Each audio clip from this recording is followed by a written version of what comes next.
Hello.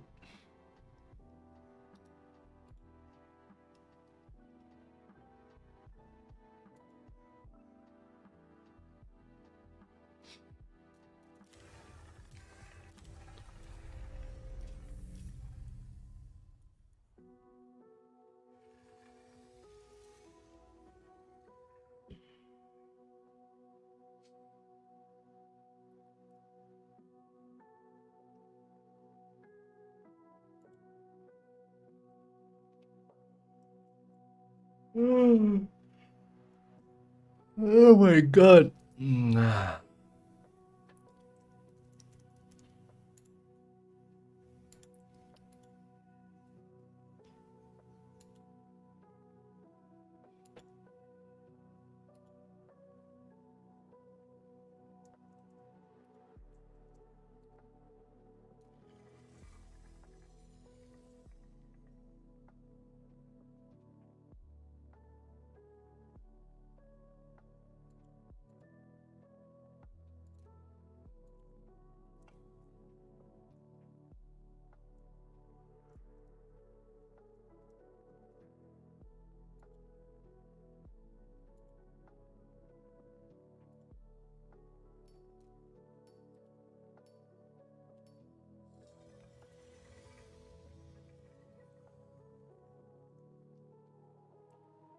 All right.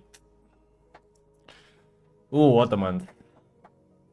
This might be a hard matchup just because of Janissaries. Hey Psycho, why this win rate so low? Because it's hard to play. And it's kind of a weird thing cause where's my gold? Right here. Oh my god. I cannot. Okay, that's alright.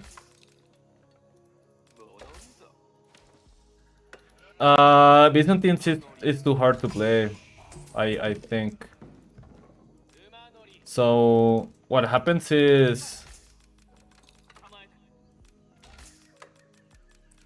dude, this is a really bad positioning, but what can we do?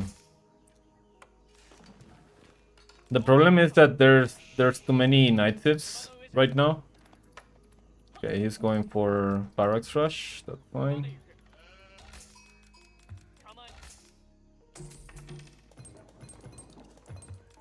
We go for one Jatai and then we go tower on the gold. Ooh, fuck. Forgot about the house.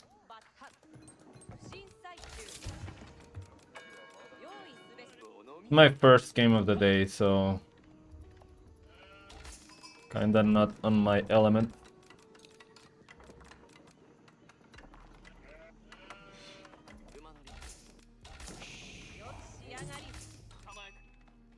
I think we go for, yeah, one Jatai and then tower. So he has to make a tower too. If he makes a tower, we go on the stone. And that's the end of that. We'll probably burn this, but that's alright. I can make another one. Or you know what? Let's risk it. Let's go for 2 Yatais. Let's just not derail our build. If he goes here, then we go for stone. And then we're good.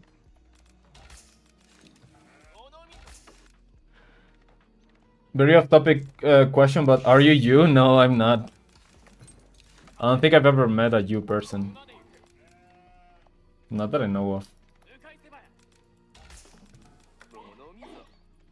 So yeah, the problem is that Byzantines is too prone to harassment right now, so it's really hard to defend. Right now, the game is really fast-paced and really aggressive. So low saves like Byzantines are really hard to play right now. So that's why I think they have, even though they're not a bad Civ, I think they're a really good Civ. Oh, this is really late. I thought he was going for a barracks, but apparently not.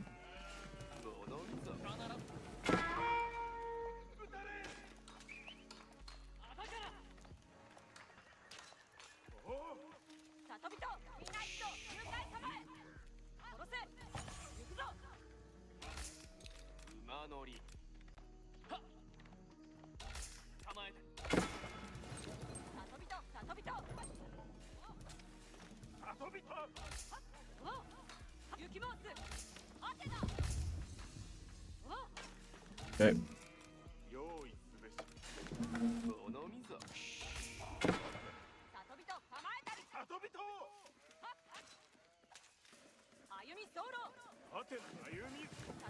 Yeah, let's just go back.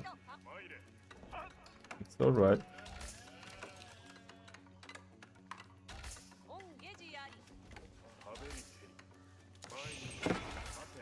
We're going to push him back in a second.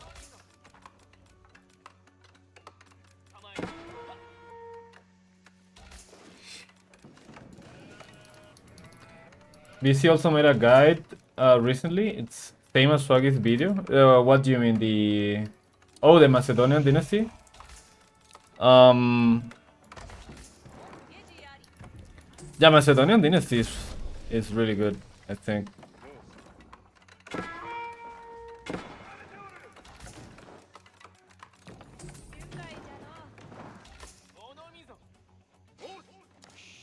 Okay, so attacking with the Scott, that's okay.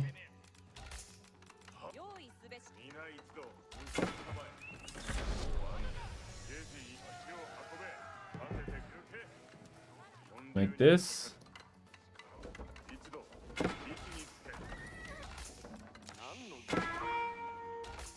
We're going just for one stable and then we're going immediately into an archer range. Immediately.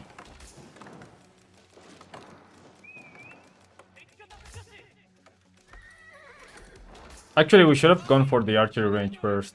I don't know why I didn't do that.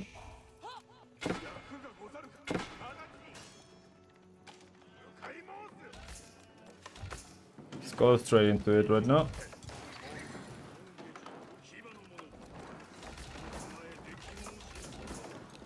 The good thing is that even if he hits the horseman, we can heal it back. Okay, now let's go into his gold.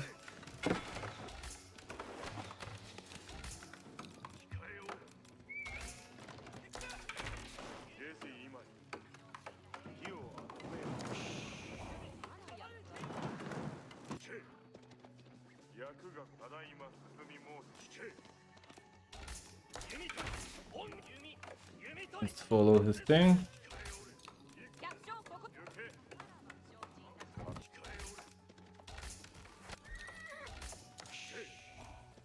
Let's see what he's doing. Is he going for stone? What is he going for? Yes, he is.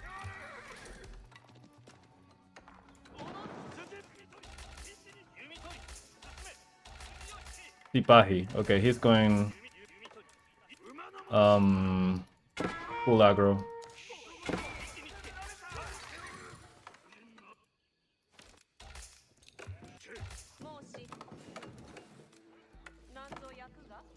I don't know how many production buildings he has though.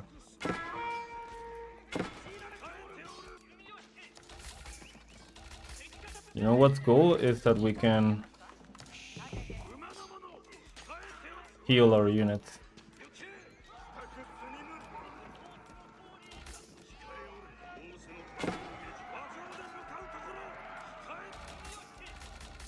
Now we just need to survive for a little bit.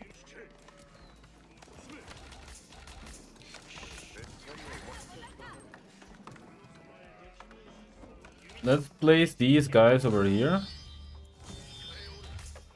The sheep. So maybe we can get... Okay, we don't get the thing buff. Okay. We need the daimyo.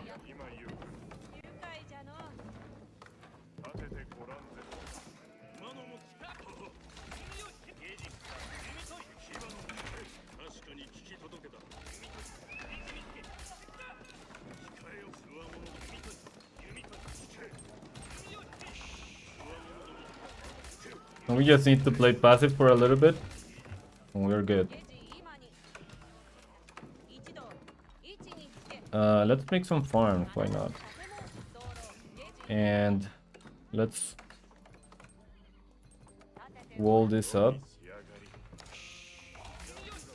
just so we don't have to be so careful.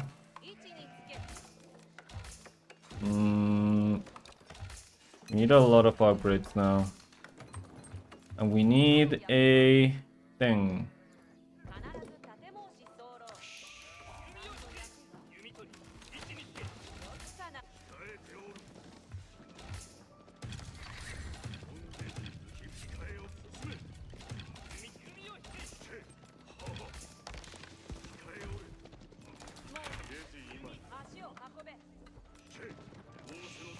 Now we see what he's doing. I think he might be going for castle now. Okay, or not. Okay, let's just make it here. He's in the deer.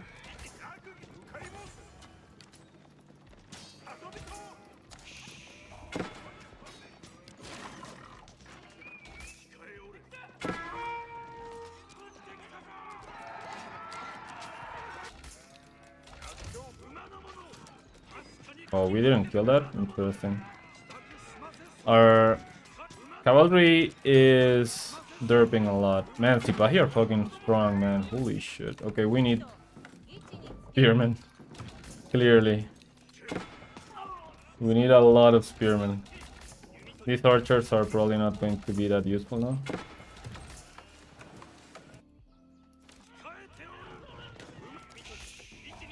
Or do we need spearmen or...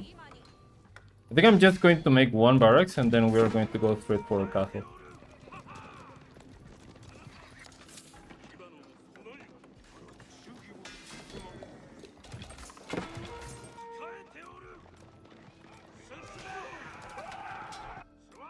When these guys get there, then we can kill this thing.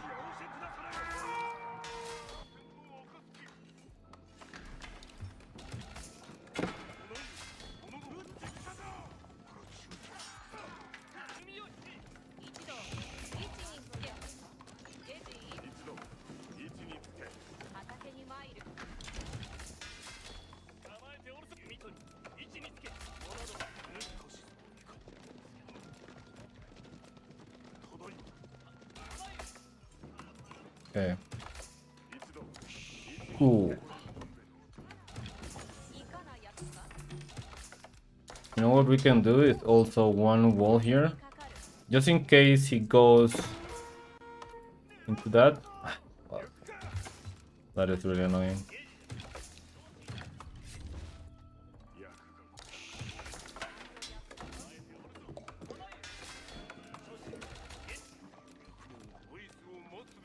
Okay, let's go into castle.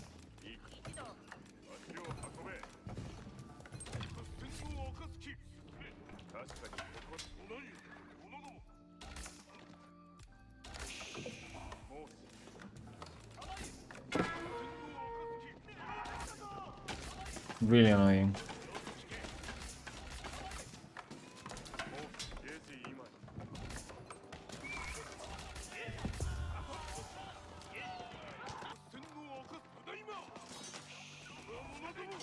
We got 2, nice. We got 3.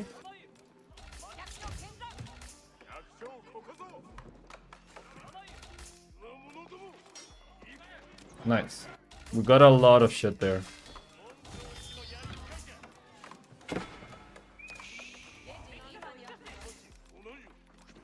He's also going to castle, but he lost like 4 villagers. And now he's going to lose more.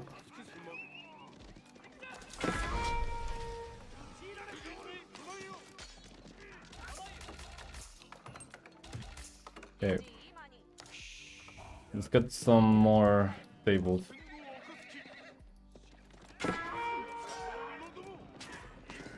Dude, Sipahi are so strong, man. Holy fuck. 16 Sipahi. What are you doing? Why are you going that way? What the fuck? Oh my god. Pathing in this game is something, man.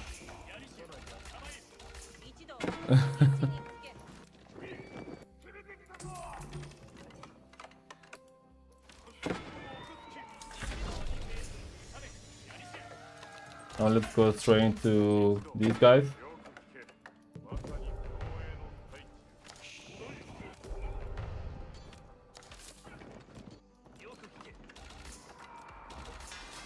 Let's keep making spearmen. He's making way too many Sipahi.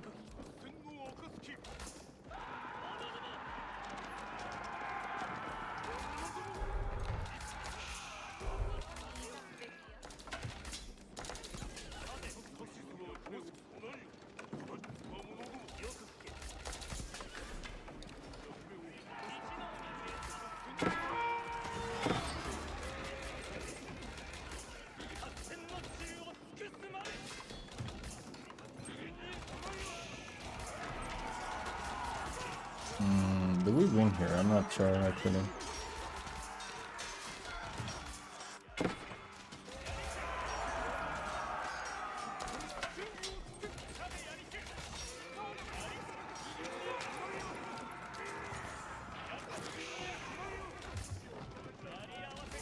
Oh.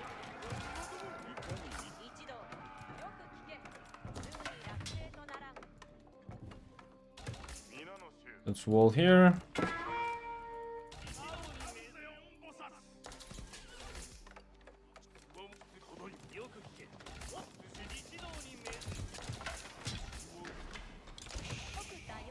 Okay, I think we need to complete this thing, the Takeda whatevers.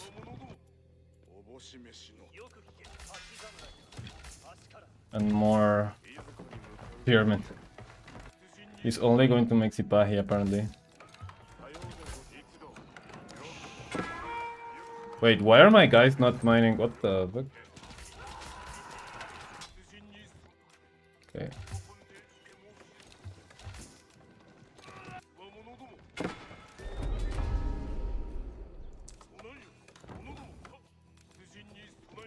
He already has, okay, because he went imams. Okay, that makes sense.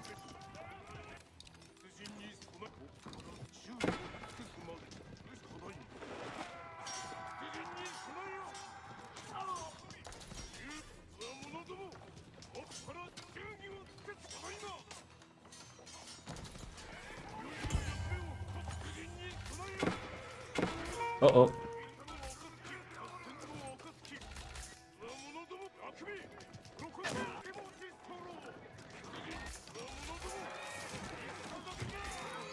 Okay, we lost quite a bit of shit too, but that's fine.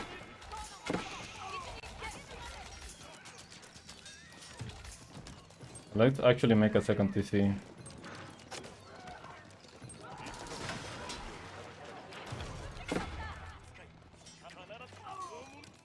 He lost a lot of stuff,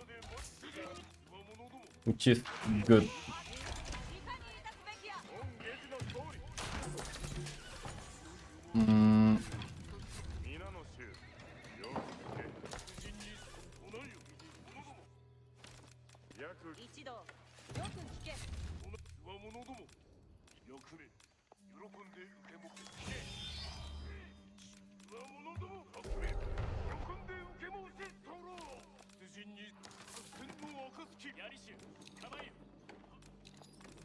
Okay. That was a big loss, but that's alright. We got second TC almost.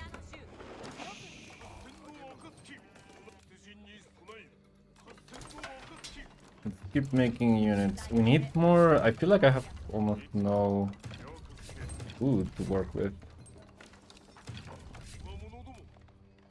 Ah, fuck, he just took it. That's unfortunate.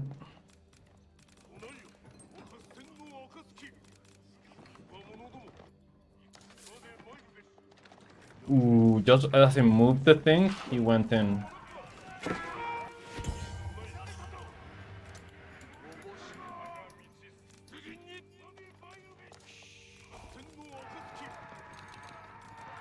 We have to go here and protect. Oh my god, that's a lot of stuff.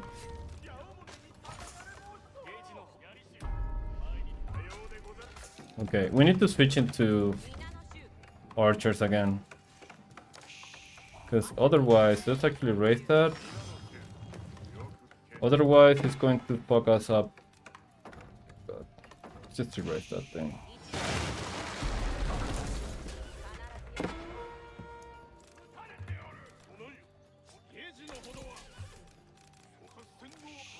This is going to erase us with Janissaries.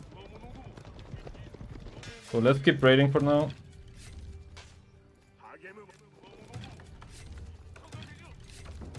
Oh, I don't have the speed yet. Oh, that's really bad. Okay. An Ottoman is crazy. But...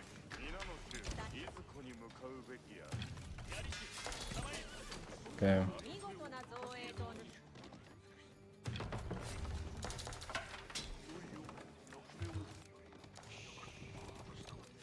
Why do we have so much stone? Let's actually sell that.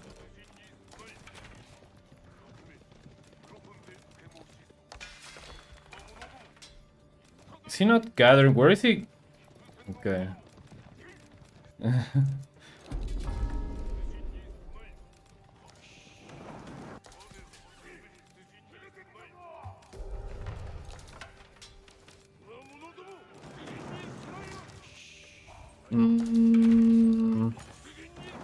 We need a lot of freaking wood now.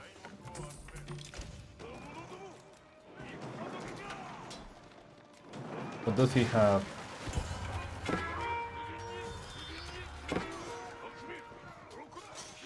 Janissaries? Okay, kill that. Ooh, that's a lot of Janissaries. Okay, let's go back. And a lot of sprinkles for some reason. Interesting. Let's just make a bunch of archers.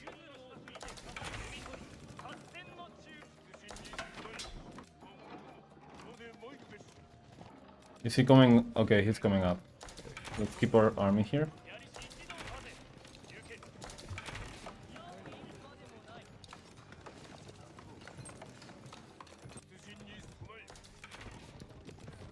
Or maybe not. Where is he coming?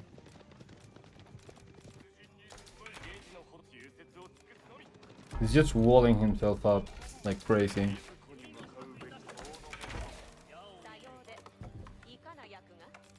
You know what's funny is that I haven't gotten a single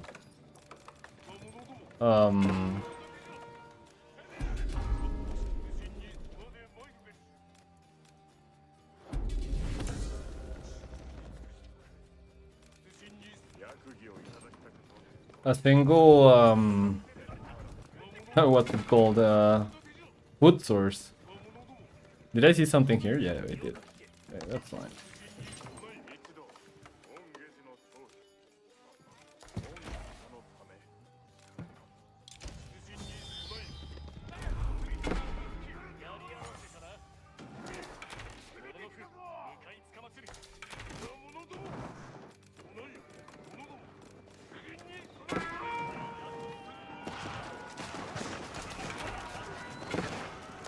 Okay, let's come up.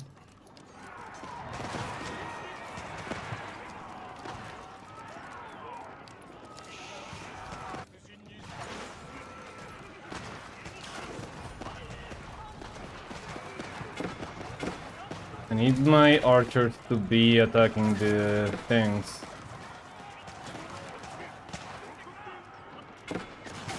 The Janissaries.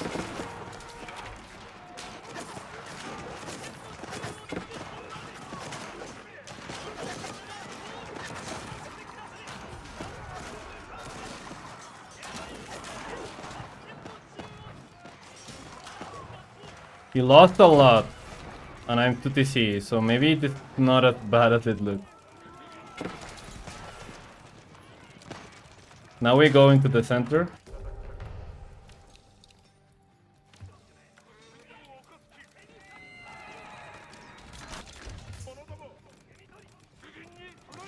Okay.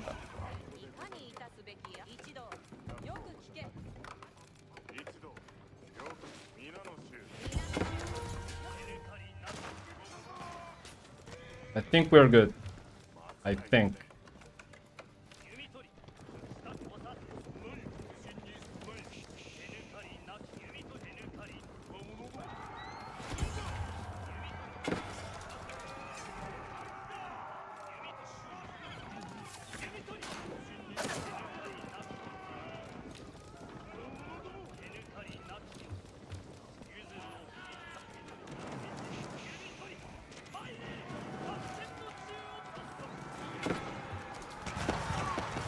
God, my guys are derping so much.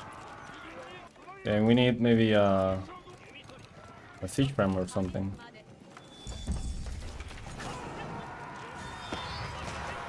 Okay. This is really annoying.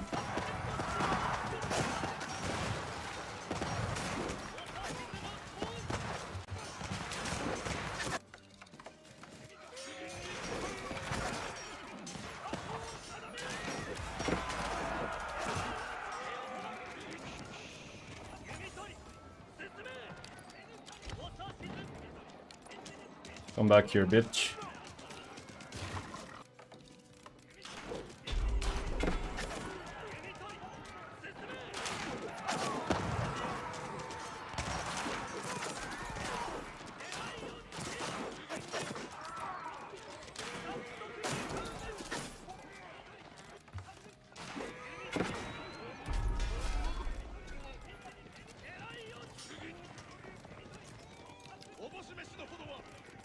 Okay. We're not doing so bad. But we need a lot of food now. Now we go for other resources. Let's get that.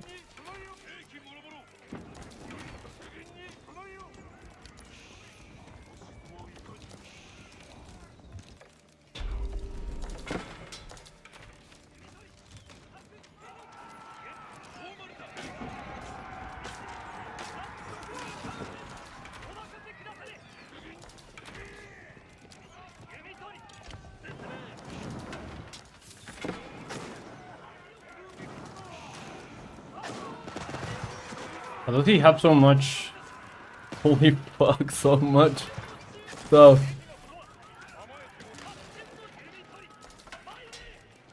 Okay, we might need to build a thing.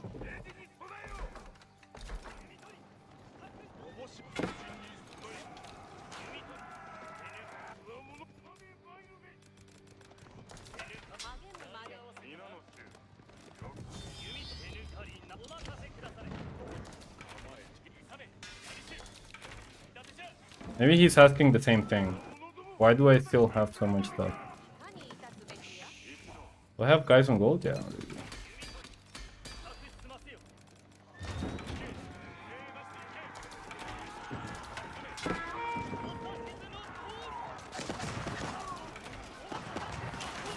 This is good for me. If we trade Janis for a few archers, this is really, really good for me.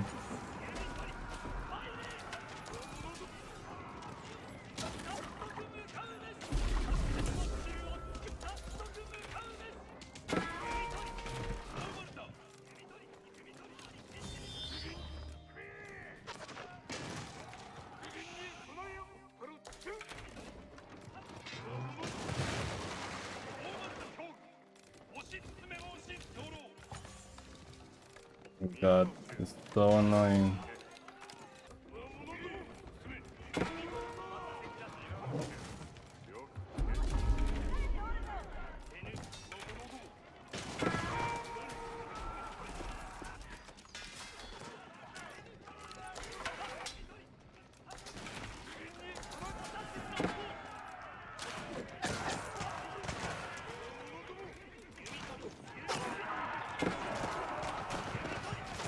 Dude, Ottoman is crazy. Holy shit. Look at that. My guy derped, I think.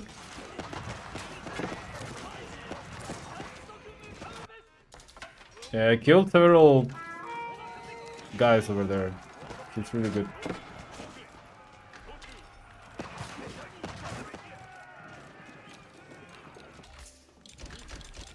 Yeah, I killed a bunch of villagers. Holy shit. That's going to give me a lot of time. Oh my god, let's go back.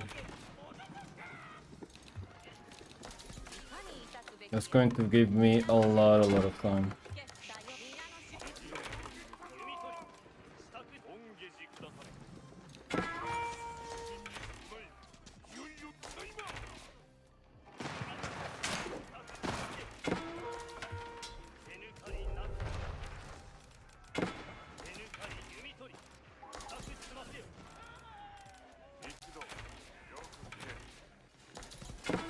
Need to close myself off, I think. Because I don't want that shit to happen again.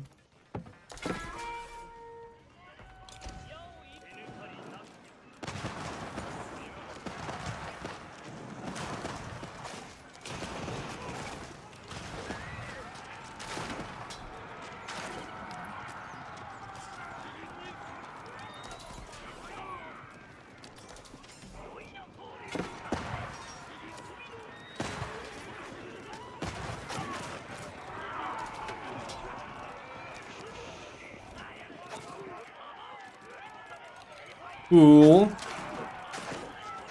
We're still alive.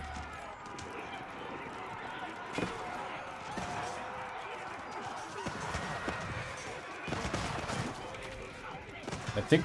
Should I just switch to... what's it called?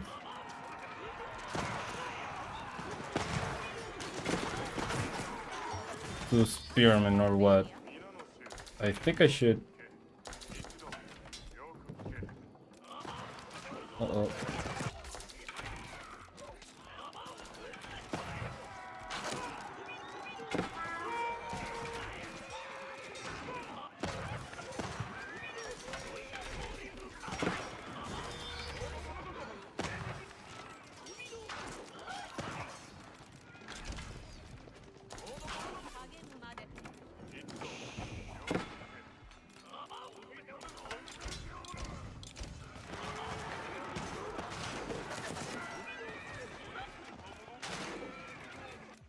Do I have all my upgrades? I don't have... Ah, fuck, that's why he's destroying me with Tibahi, because I don't have, what's it called?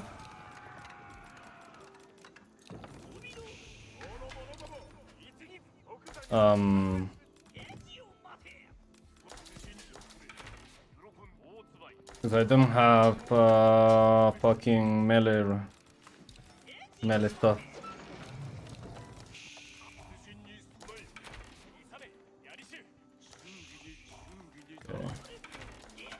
Well, I don't know in which moment did he go for that. Okay, what he doesn't know is that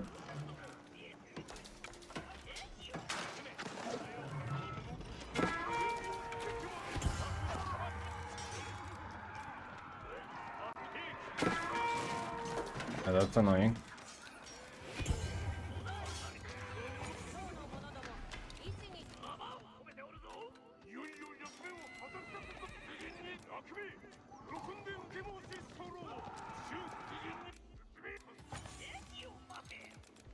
Just keep making stuff.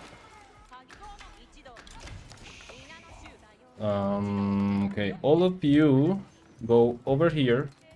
This is kind of risky because there's... Oh, okay, I know what I'm missing. I'm missing these guys, that's why...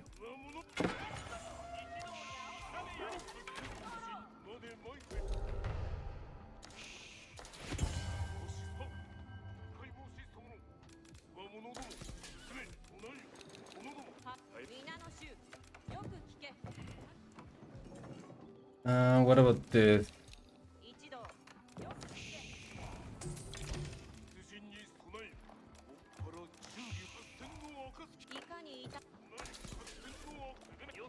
Okay, let's keep going. Let's keep creeping.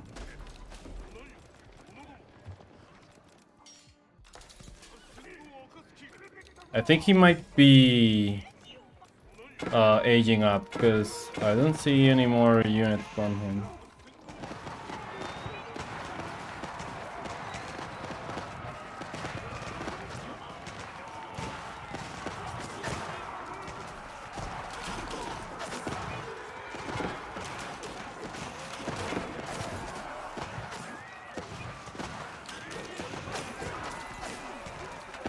Dude, fucking Ottoman is incredible.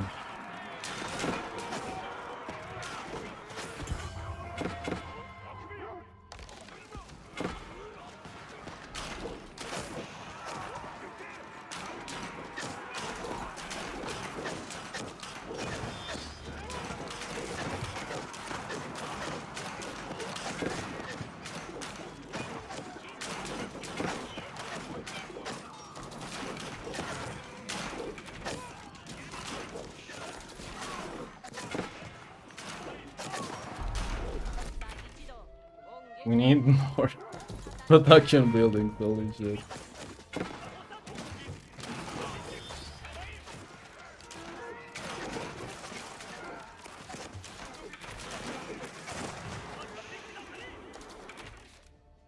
Oh my god. Let's keep... Ooh.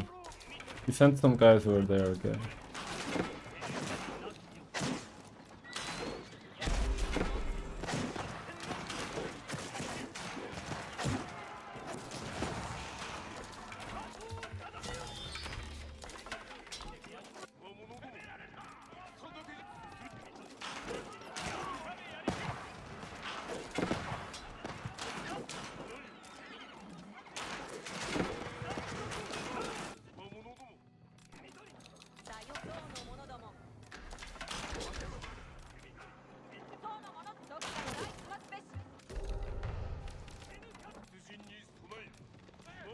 Nice.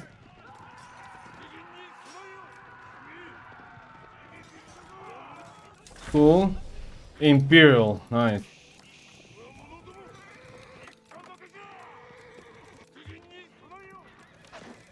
I wonder how he does it.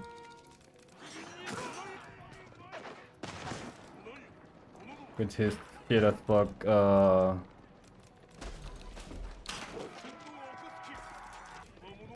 economy.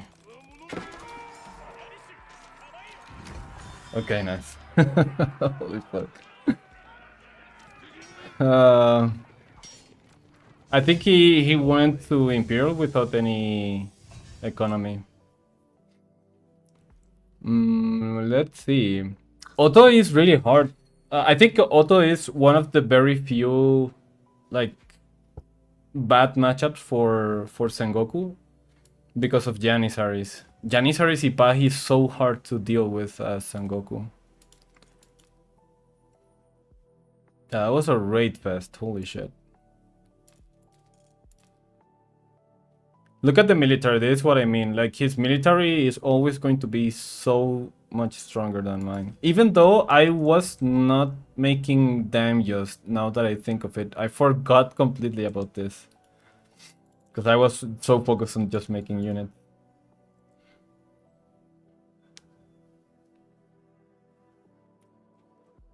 Yeah, I think we did pretty good raids.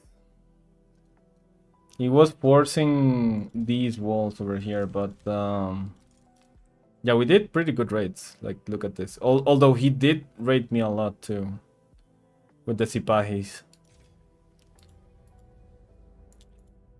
But yeah, I love that my berries were blocking my Matsuri at the beginning, so I didn't have a really good positioning for my Matsuri.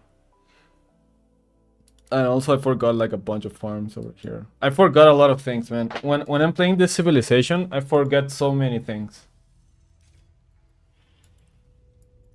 Did I forget Yatais? No, I did not. Okay. At least Yatais were pretty good.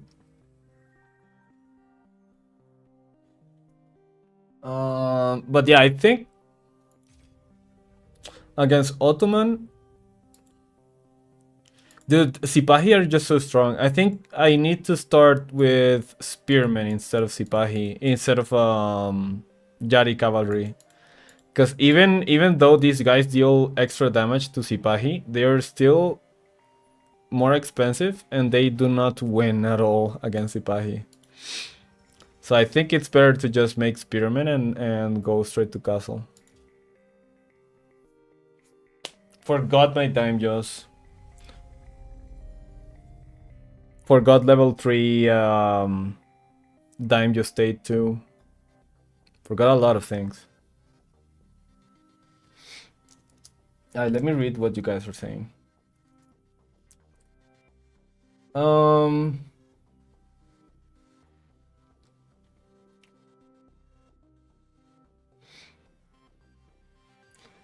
Hi, since last year, I occasionally play AoE 4 with friends, and since then I hop into streams here and there to mostly to lurk. Like your golden horde YouTube content. Nice, man, thank you. That is really nice to hear.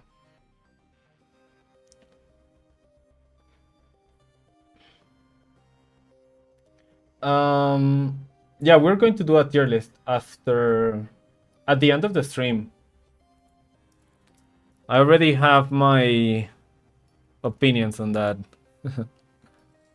Hey Resta, how are you doing? Thank you, thank you. I am having a good stream. Ooh, French. Okay. I think I know how to play this. I think. But it's really hard because French can deny the what's it called? The Jatais really easily. So it's a tough matchup, but it's not impossible. I think anything is impossible when you're playing Sengoku. For sure.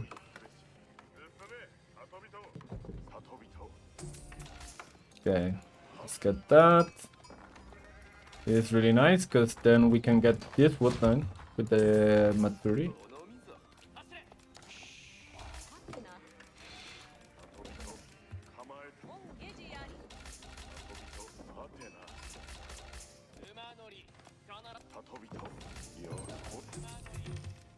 We go into the board.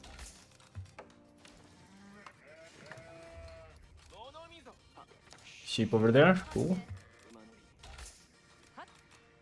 Let's not forget the house like we did last time. Secondary gold in the front, interesting. And yeah, both golds are in the front. That is really good for me. Really, really good. Okay, I didn't want to show my scar. I think he saw it there.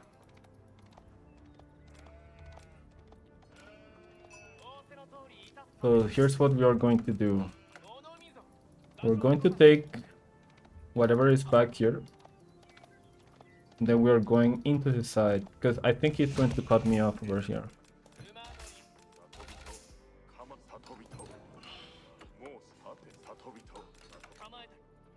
I think. Okay, never mind, he's here. And he is cutting me off. That is good. Because now we're going to take all of this, and then we're going to that side. And we don't need that much sheep, so we are not going to have to...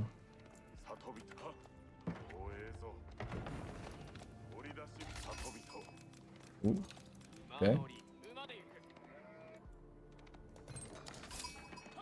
He's taking a long time to... Okay, that is good. Because now we take all of this, and now we go over the other side.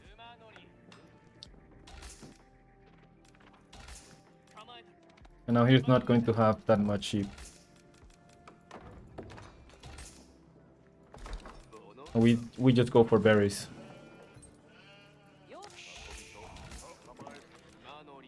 French tower rush? You know, that's actually so hard to do. Because French makes villagers faster, so... Because they make villagers faster, they actually they use a lot of food. So they need more villagers and food than normal. So making spearmen and tower rushing with French is actually harder than you may think. So that's why nobody does it. So see, now we are getting all of his side, and he's probably just coming over here, so I'm hoping that he is actually following me. And there was actually a lot of sheep over there. Interesting. Look at that.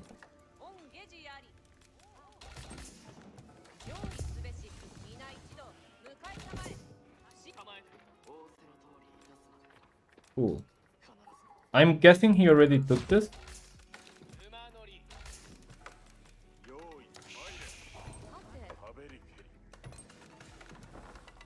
Do we go? Let's go for that, actually. Oh yeah, they start with less wood, that is also right.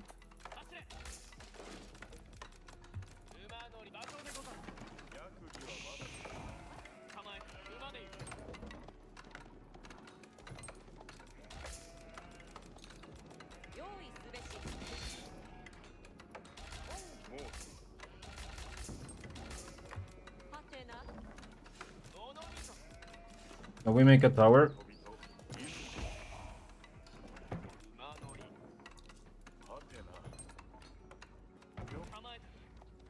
That is going to defend us pretty nicely.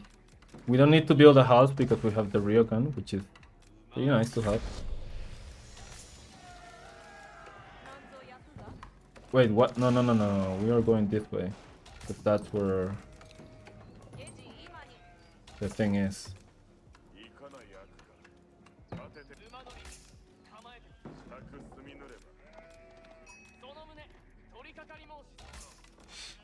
Yeah, we should have more sheep than him. I actually think... Okay, he went this way. Cool, cool. Okay, now we go that way. We go for barracks. You're in the back.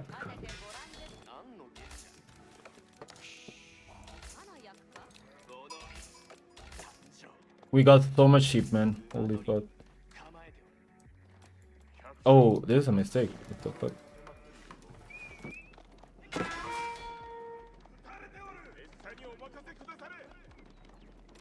He also took a really long time to age up. That is really weird. Okay. Does he lose that? No, he does not. Okay. That's fine. I'm going to take this guy back. Because he might be coming with a guy pretty soon.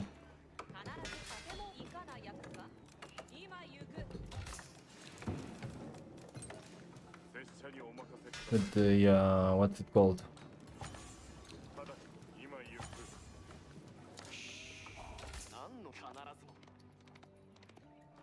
Knight.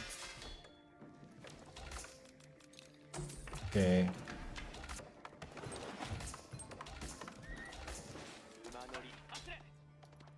Wait, is he going? I think he might be going for trade. I think he is. Let's check. I think he is.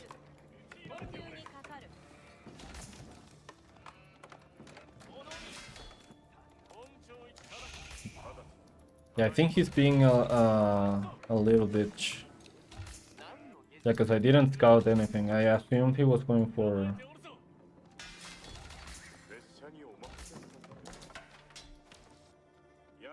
Oh, okay, never mind. It's what the fuck is that? Dogs. I don't know why I didn't see it. That's fine. Yeah, he's just going for a lot of dogs. Okay, never mind. Let's just attack his dogs, I guess.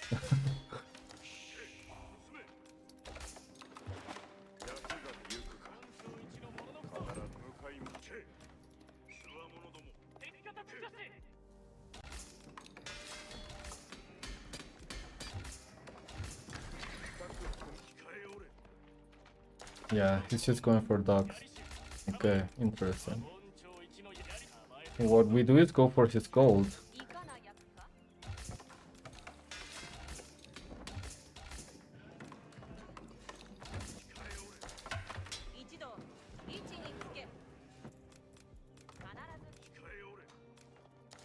And trade too. Holy fuck. This one is crazy.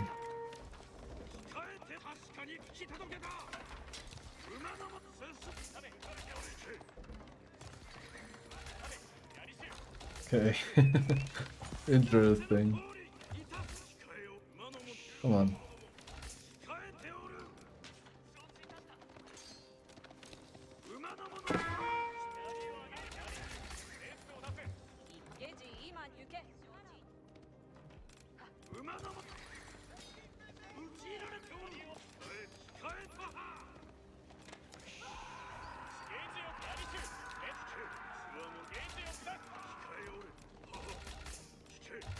Go for that.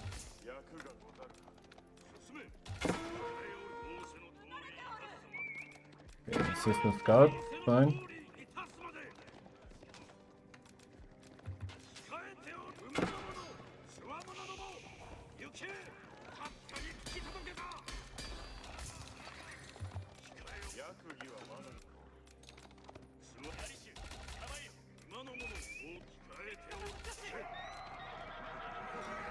Nice. Oh, these guys are tankier than I remember. It's been a really long while since last I saw trade. Okay, cool. What the fuck? Why are these guys there? Interesting. The greediest man of the West is what this man is.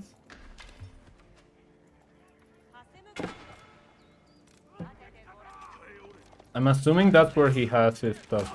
No, what the fuck? Okay.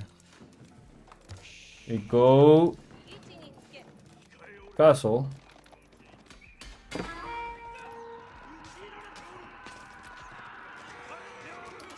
Cool.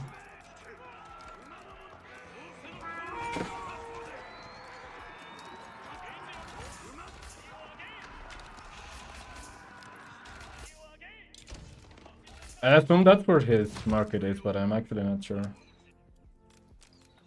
Ooh.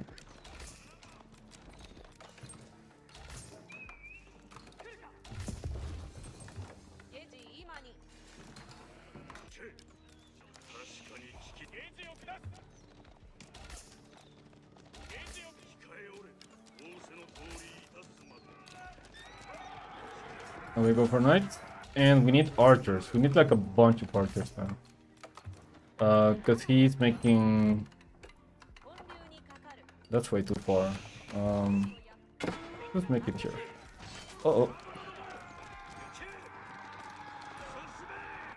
Wait, there's no trade here, right? Because... Or is there? Okay, it is there. Cool.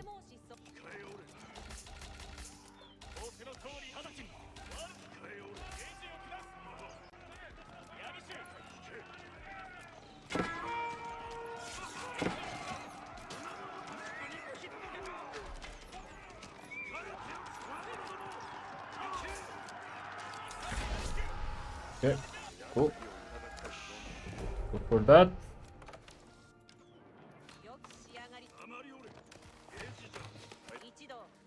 And let's go for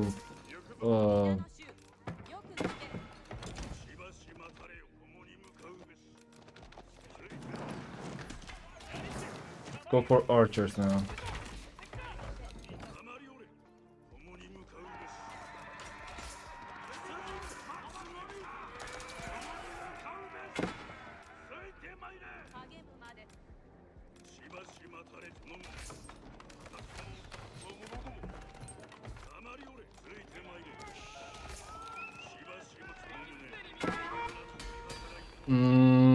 Yeah, archers.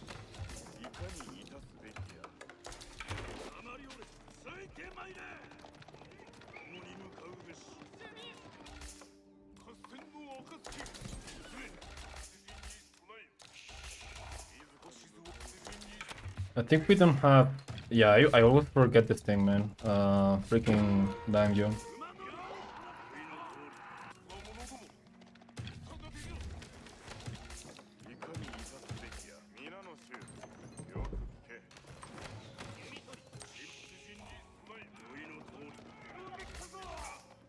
What's that? A lot of spears, okay. French making spears? Why are my guys always stopping to attack that? That's really annoying. Cool.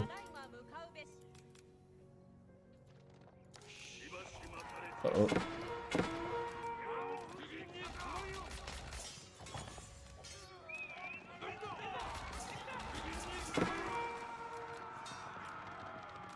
Okay, I derped there a little bit. Right. I derped there a lot. Okay.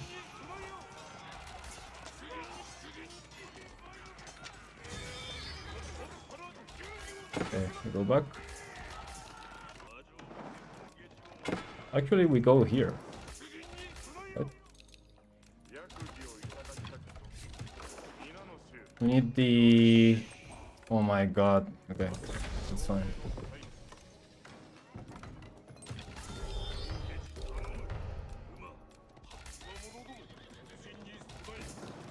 He's not trading right now. He's good for me.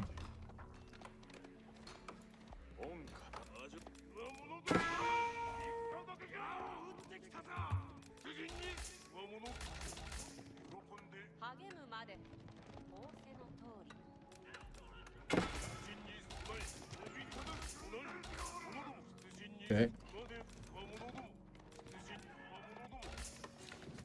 Oh, he's also here. Okay. That's good to know.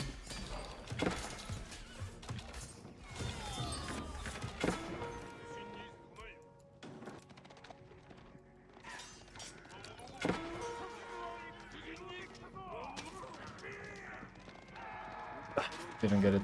Okay, that's fine.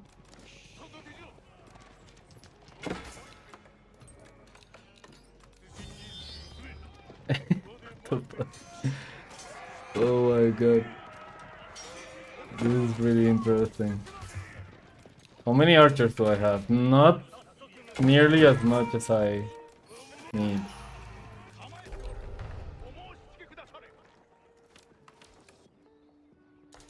Where's the fucking... Okay, there's it. For this. He left his traders unprotected. Lost quite a bit. That is really good for me.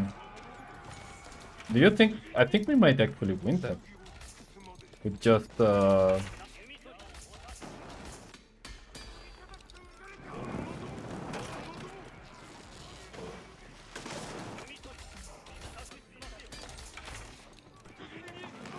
Need a scout.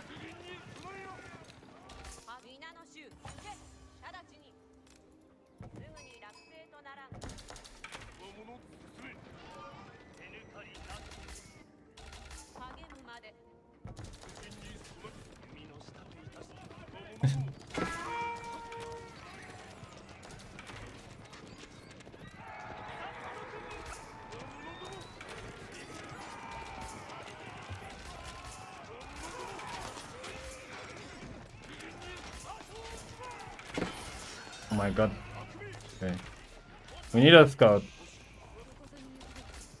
Otherwise, it's going to be really hard.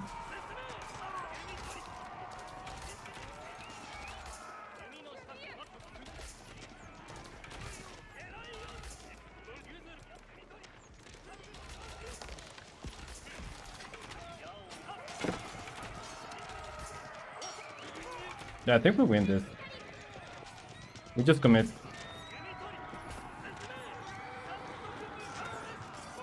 We kill that just in case.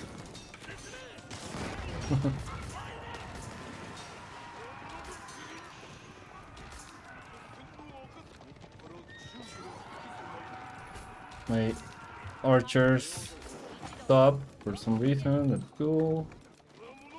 I think this might be GG. Get that.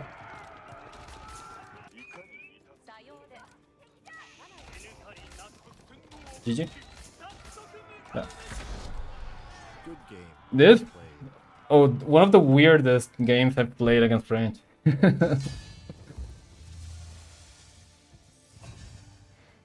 I was just wondering, if I was playing Sengoku Knights, we're already attacking everywhere. What do you mean? I'm not sure I understood that. He's cooking? I don't know if this was cooking, man, but I respect it at least. I was floating so many resources, man. I need to fix that. But at least I took like all of the relics. I walled this thing up. Yeah, the problem with Spearman,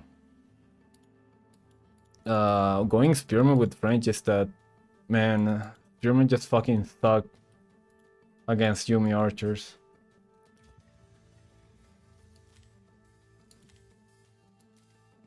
Yeah, look at that. I had way less, or actually no, this is all archers, right? So yeah. Tengoku is OP? It is.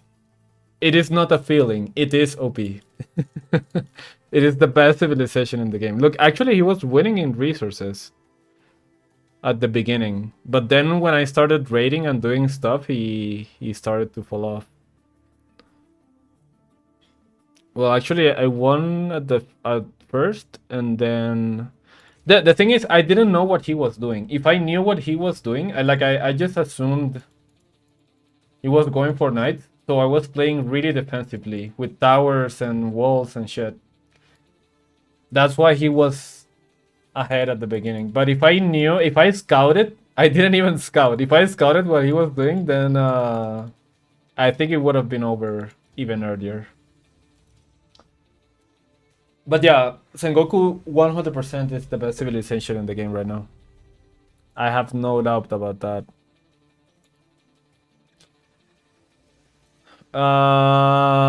Yeah, also in team games. In team games, Sengoku is I don't know, man. It's like triple S tier, triple S plus tier. Sengoku is just fucking insane. Actually insane.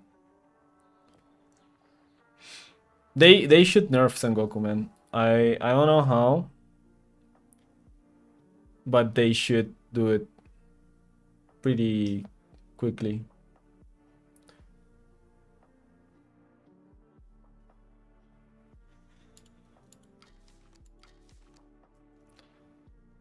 Vortex has been on queue for a while. Do you think we might get Vortex? If we did, if we do, then we're going to be in trouble.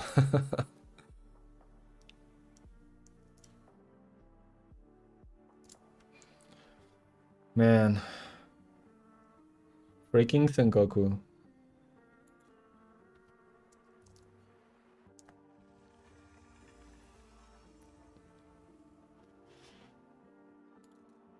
What did we get? Gorge. Okay.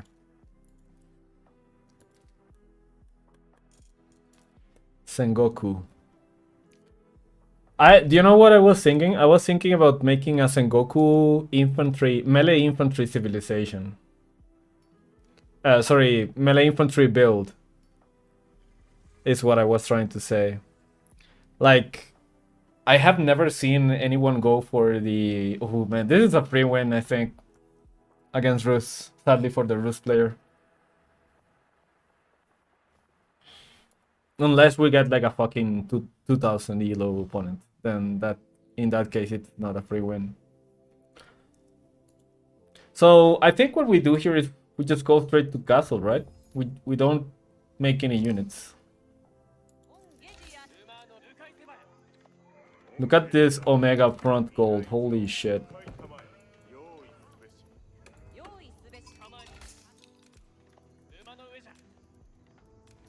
Ultra Omega front gold.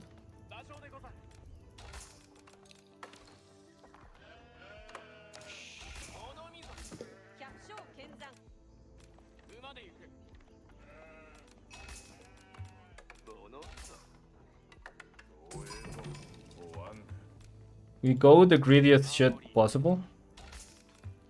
And then we go straight to castle.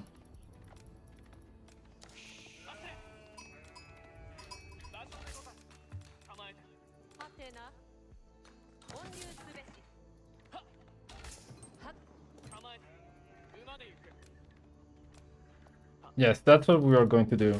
But we have to scout because now Rus players are no longer playing with fast castle, professional scouts fast castle.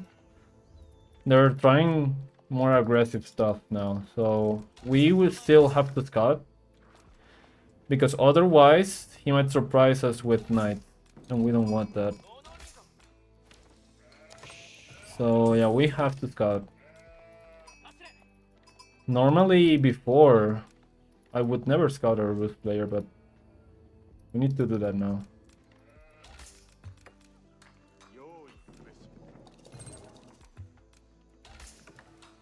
Let's go for this here. I think I saw a sheep over there. We got, holy fuck, we got so much sheep. We already got more than, what the hell? That was weird.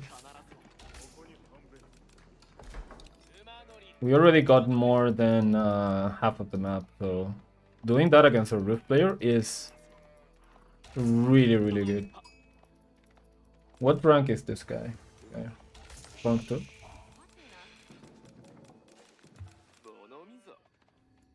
You know, if I was him, I would have gone for a Spearman Rush as Ruse. Oh, I know what happened. So his second scout went this way. That's why there was so much tier over here.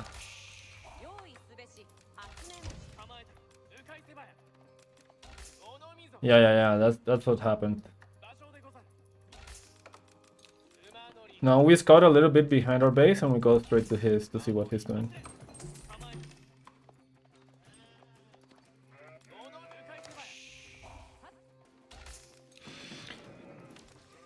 Let's go and see.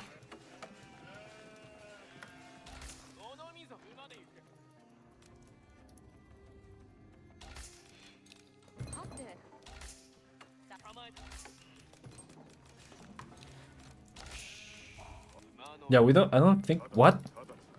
What am I doing, bro?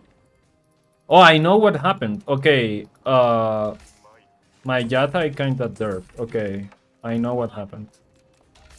Yeah. My Yatai, no, instead of sending my Matsuri over here, I sent my TC over there. It's not ideal.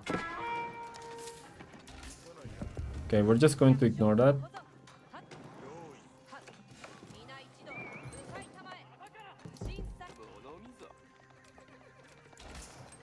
Or maybe we can't.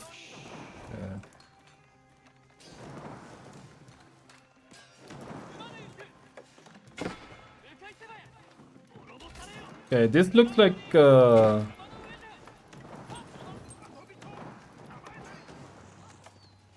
we? Okay, no. Thought he was going to get enclosed over there. This definitely looks like a professional scout. Actually, I think we might need to at least go for a... Ooh, going to lose that. I think we might actually need to go for a horseman or something, because yeah, let's do that. Because otherwise, what's going to happen is that he's going to steal my deer, and I don't want that.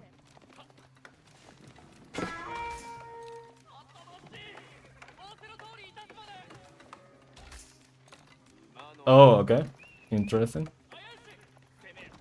So the Kremlin rush? Okay, yeah, yes it is.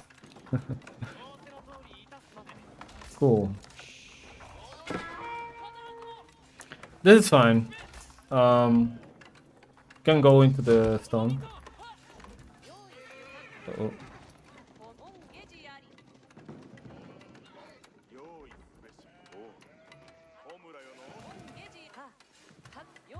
But I did not want to lose the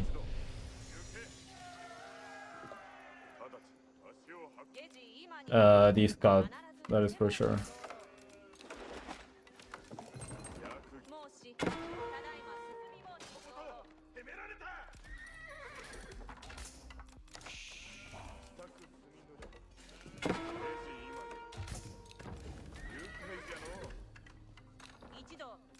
Now we go this. And that's the end of that.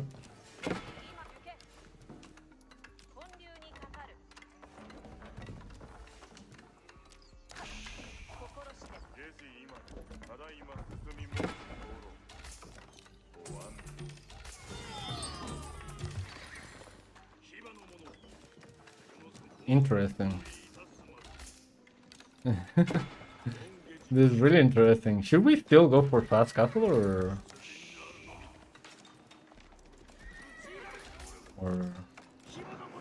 yeah, I think this is way too greedy. Let's just fight in feudal.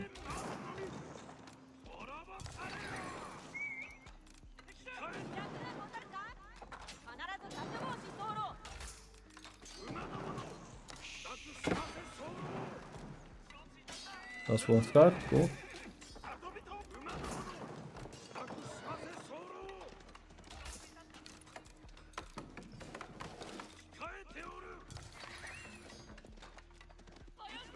Oh my god.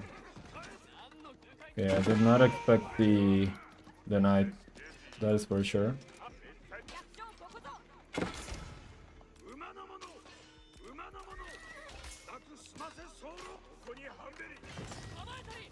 Oh my god, he missed the shot.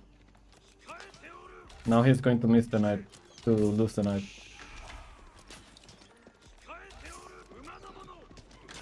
Cool. And you know what's also cool is that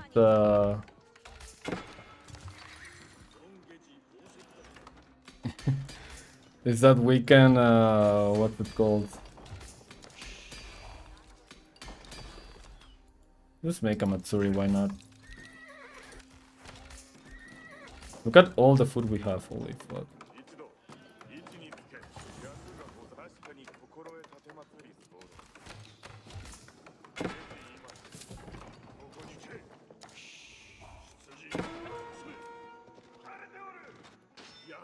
Okay, let's just send that back.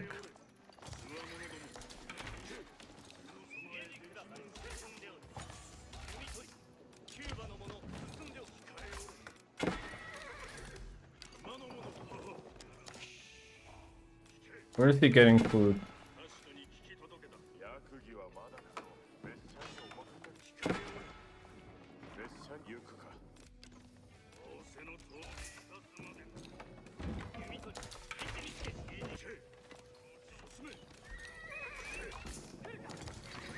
Okay, now we need food.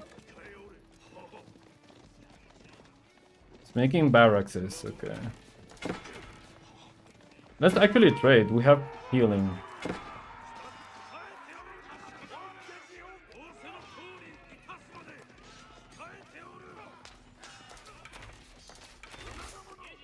Yeah, I think it's better if we trade.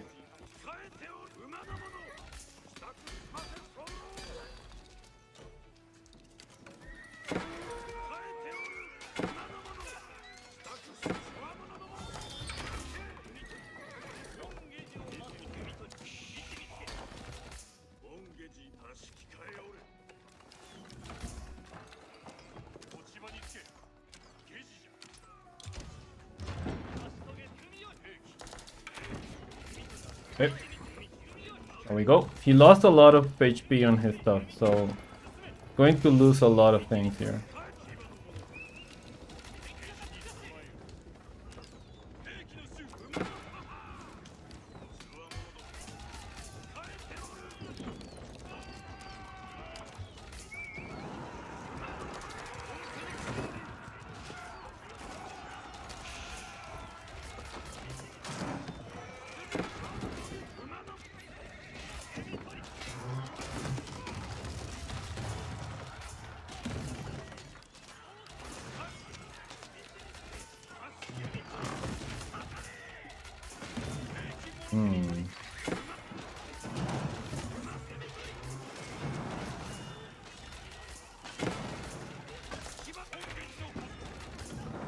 Okay, let's switch into not horsemen, but what's it called?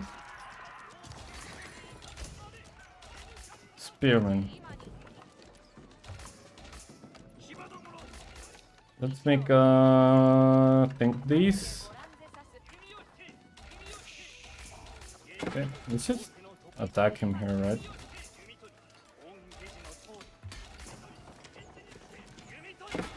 Yeah, there's not much he can do there. Where is he getting food? That is my question. Oh my god, there's a knight there. Oh, there's he getting food. Okay.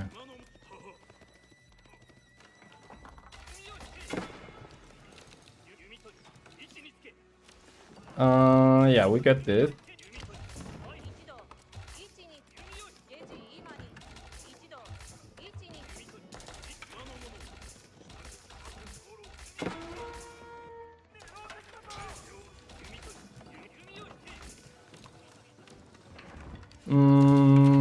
Yeah, Spearman.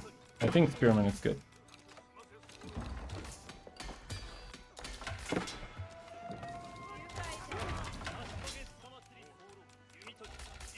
We just need more archers. That's unfortunate.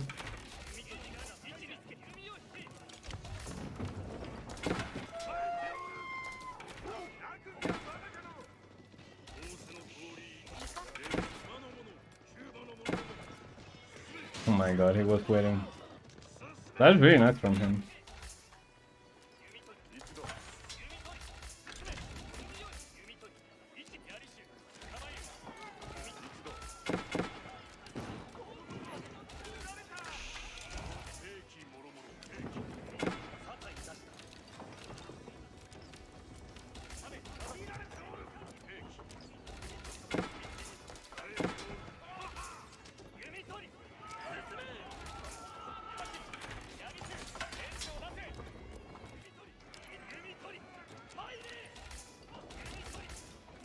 Now that his stuff is not there, we can go over here. Now he loses all of his production. Actually, let's make the Matsuri here.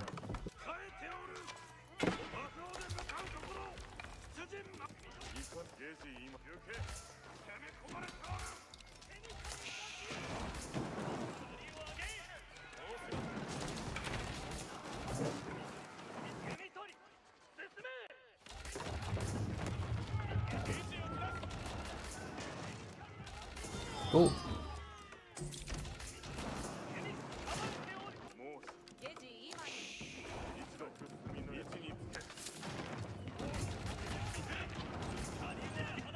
Now we go here.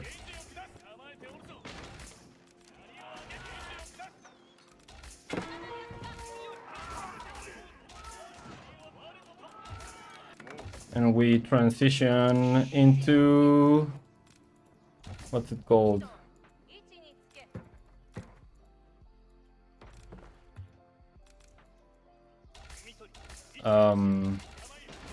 Castle.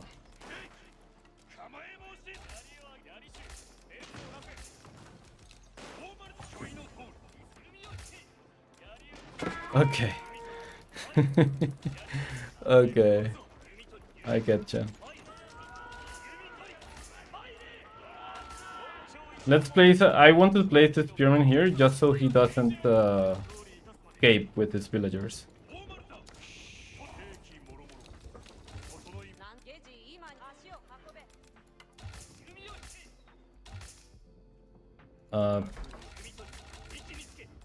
Okay. Go.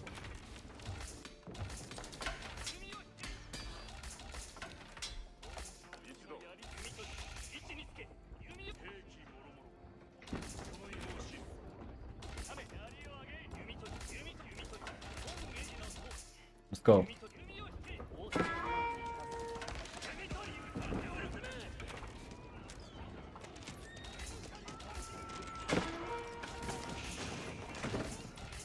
Oh. Okay.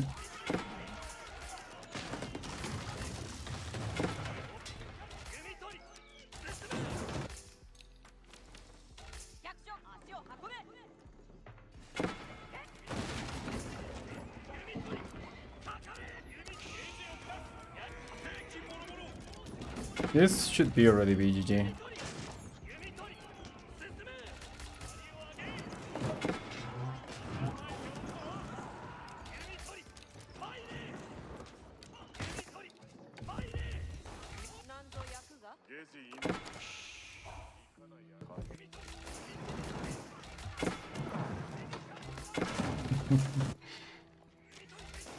Even if I lose all of my units here, I think he's already dead.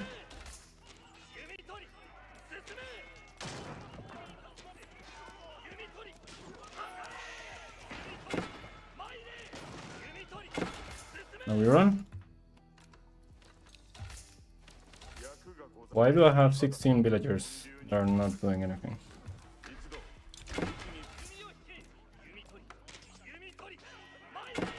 I think I forgot my daimyo thing again. Holy fuck.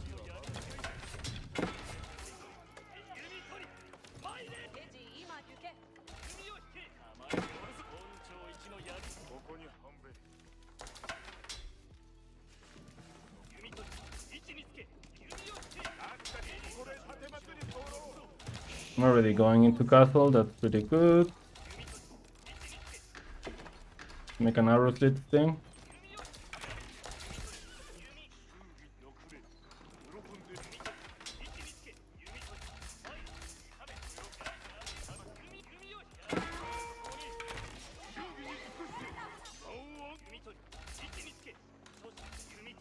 He needs to do something here because he lost like 1,000 guys.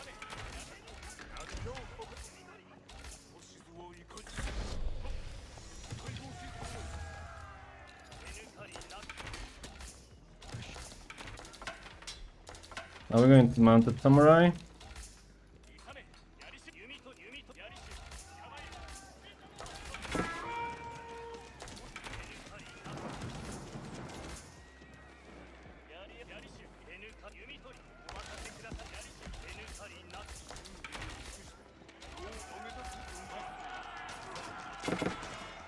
That was a really bad engagement from him. Okay, let's go into wood.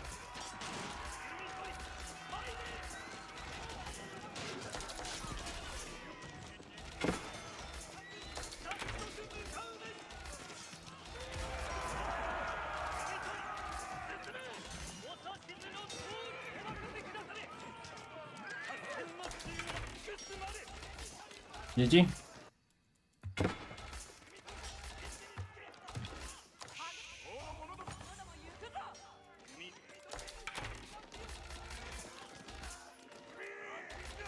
Cool.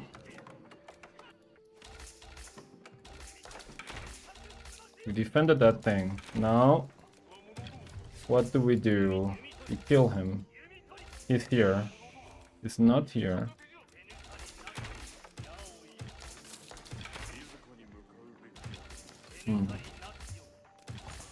We make a daimyo. Start making farms. Do we have upgrades? Yes, we do.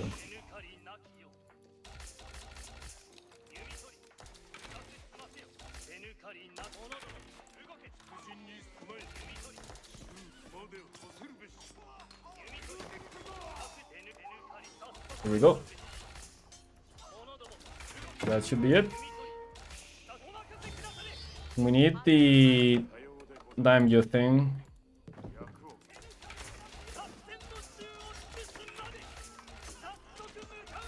GG.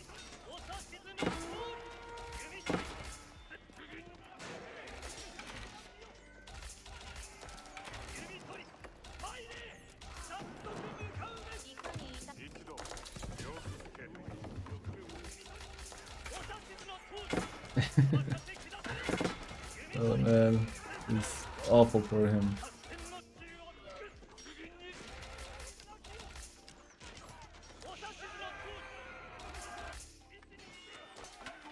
Yeah. Good game. Well played.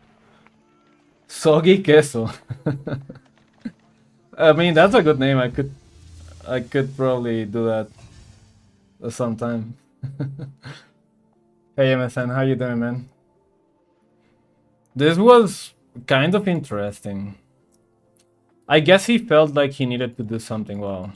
Like he needed to do something in early because otherwise he would die. And I would agree with that, but I don't know about this. I've seen enough. Nerf Ruth now.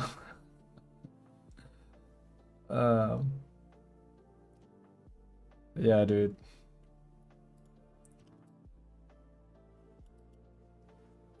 Pretty interesting. Look at how I float resources, man. This is something that I need to fix, like, but for some reason I feel like this happens to me more when I'm playing Sengoku than with any other civ in the game. The floating resources thing.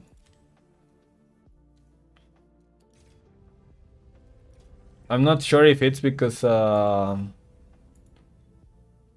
income is so much or what, but it does feel like Sengoku is the civ where I float the most resources.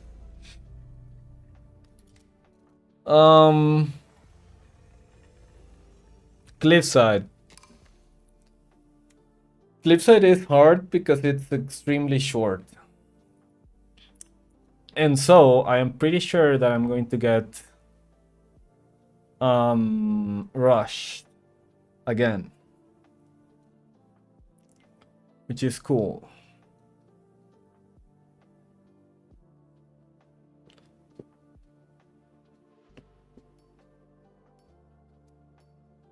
But let's do it. It's not short. I do think it's short. I mean, it's short in the sense that the bases spawn really close to each other. This is why... Ooh, is it the same guy? This is why English is so good here, because longbows are more maneuverable. If it's the same guy, we're going for the safe build. Or actually, we can just scout and see what he's going for. It is the same guy. Okay.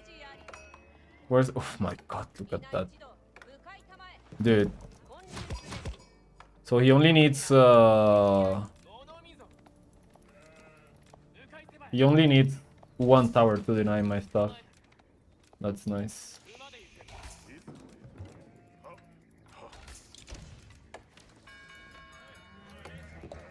Bro. Come on.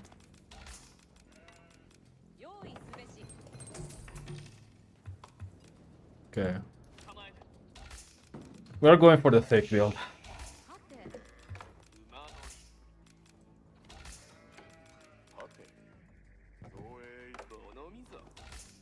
At least we got back berries, right?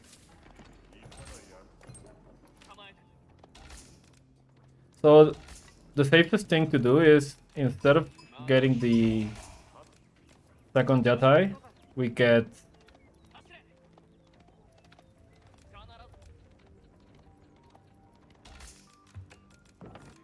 a tower. Because I am not going to get tower rushed again. And here it's... He gets deer and double gold and stone. That is fucking insane.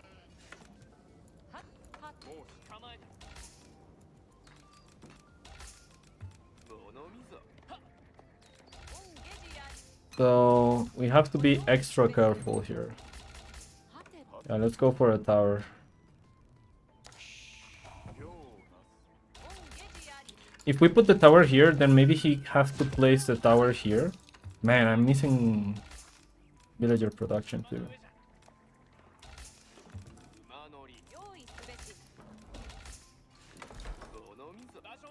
And then... Oh, there's still sheep here. Cool. And then we can go on the stone at least if he blocks the gold. Okay, there's a scout. Go that way.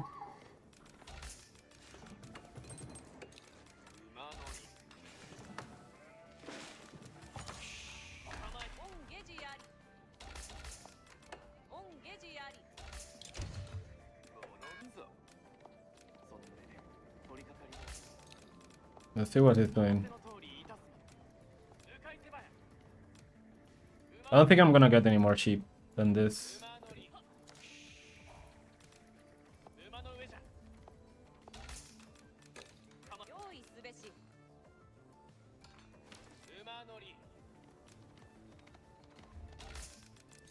Let's see.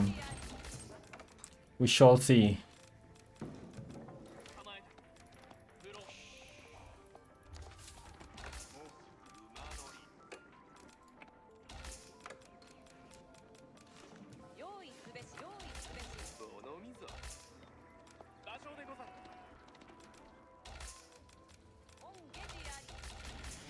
Okay, so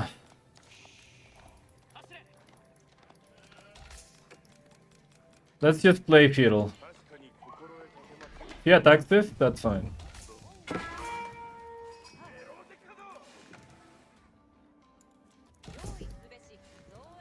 Uh-oh, that is not what I wanted to do.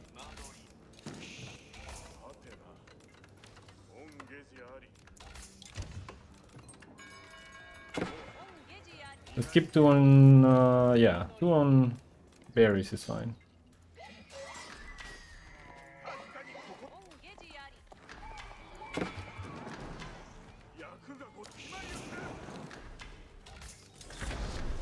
Does he lose his card? Yes, cool. Cool.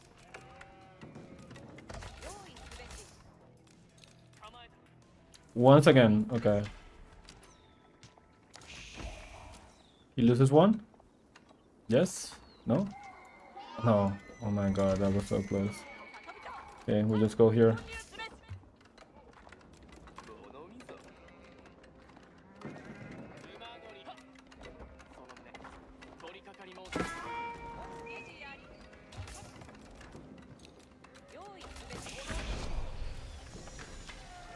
Oh my god.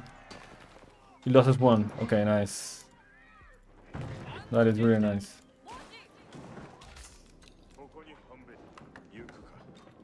Wait, didn't... Dude, the shift clicks are not working. Dude, let's just...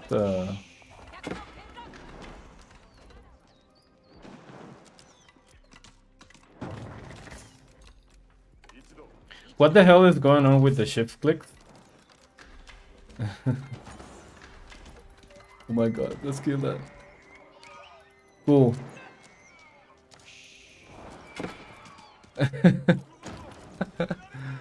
Oh my god. And because there's nothing here, then we can just go there. It's fucking cooked already. GG. This is way too much of an investment. Do you know what is so OP about Sengoku? Is the fact that you have 2 starting gold. The stone is basically another starting gold. And the reason for that is because when you see the market, see how the trade rate is for other resources. Like here, for example, you sell 100 food and you get 70 gold back. Same for wood. But if you sell stone, you get 90 gold back, which is only a 10% decrease. And if you mine stone, you also get gold because you are Japanese, 20% extra. So if you mine stone and you sell it, it is basically like just mining gold. You are not losing anything. Except like if you sell way too many, then the ratio starts to decrease. So even though I have 2 starting golds on the front, like it's still good because he needs 2 towers. That's why this tower was so crucial. But yeah, that was pretty good. We're farming this guy up to Kong 3. Okay, I actually think I need to leave, so let's do the tier list, shall we? Let's do the tier list. What do you guys think?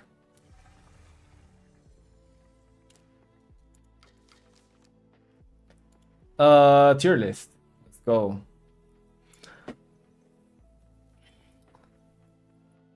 Let me actually fix some things here on the background.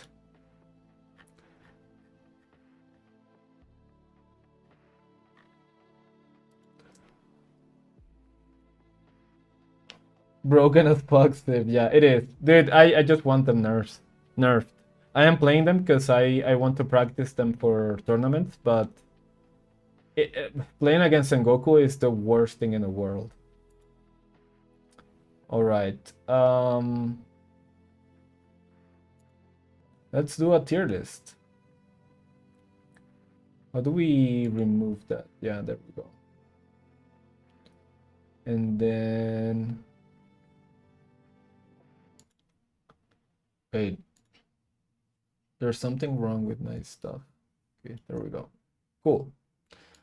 All right. Let me start recording this thing. Okay, so wait, I forgot. I don't even have the wait. I have to actually reset this.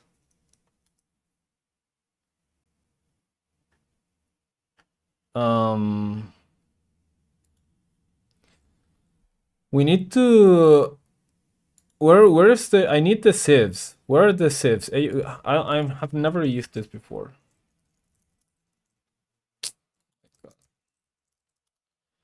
Do we have like an AoE force civilization? There we go. No, we need the full thing. Solos. This is solos 1v1. Oh my god, we just need the civilizations.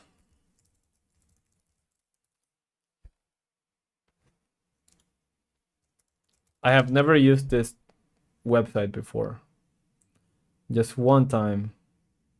You know what? Actually, let's go back.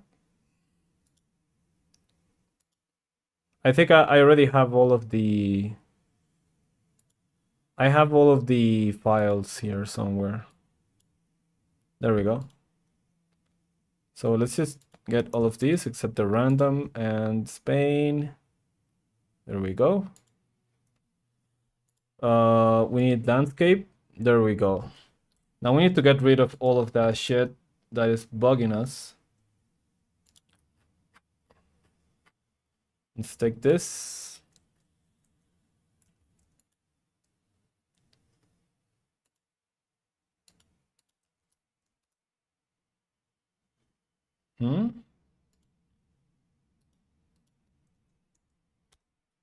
There we go.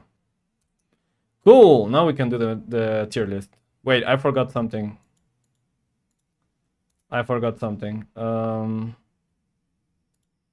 We need to add a row above because I would like to do something different with my tier lists. And it's going to be that I am going to choose one civilization. One civilization that is going to be the very best in the game. We cannot have two, and this is going to be S+. And I'm going to do that for every tier list that I do. There we go. Cool. Now we have a nice tier list here. Nice. Now we can start recording. Sengoku tier. Yeah, we don't know. We don't know about that. All right. Let's go. So we are going to start from the worst civ, and we're going to work our way up to the top. So let's start with the first one. So look like, okay, here's the thing. I think in my experience, Tuklak has one good way that it can work in land maps. This is for land maps. Obviously, Tuklak is the best civilization by far in water maps and hybrid maps, but we're talking 1v1 land maps here. So why is it the worst? It is the worst because the civilization requires so much food. So much food. Their units are so expensive.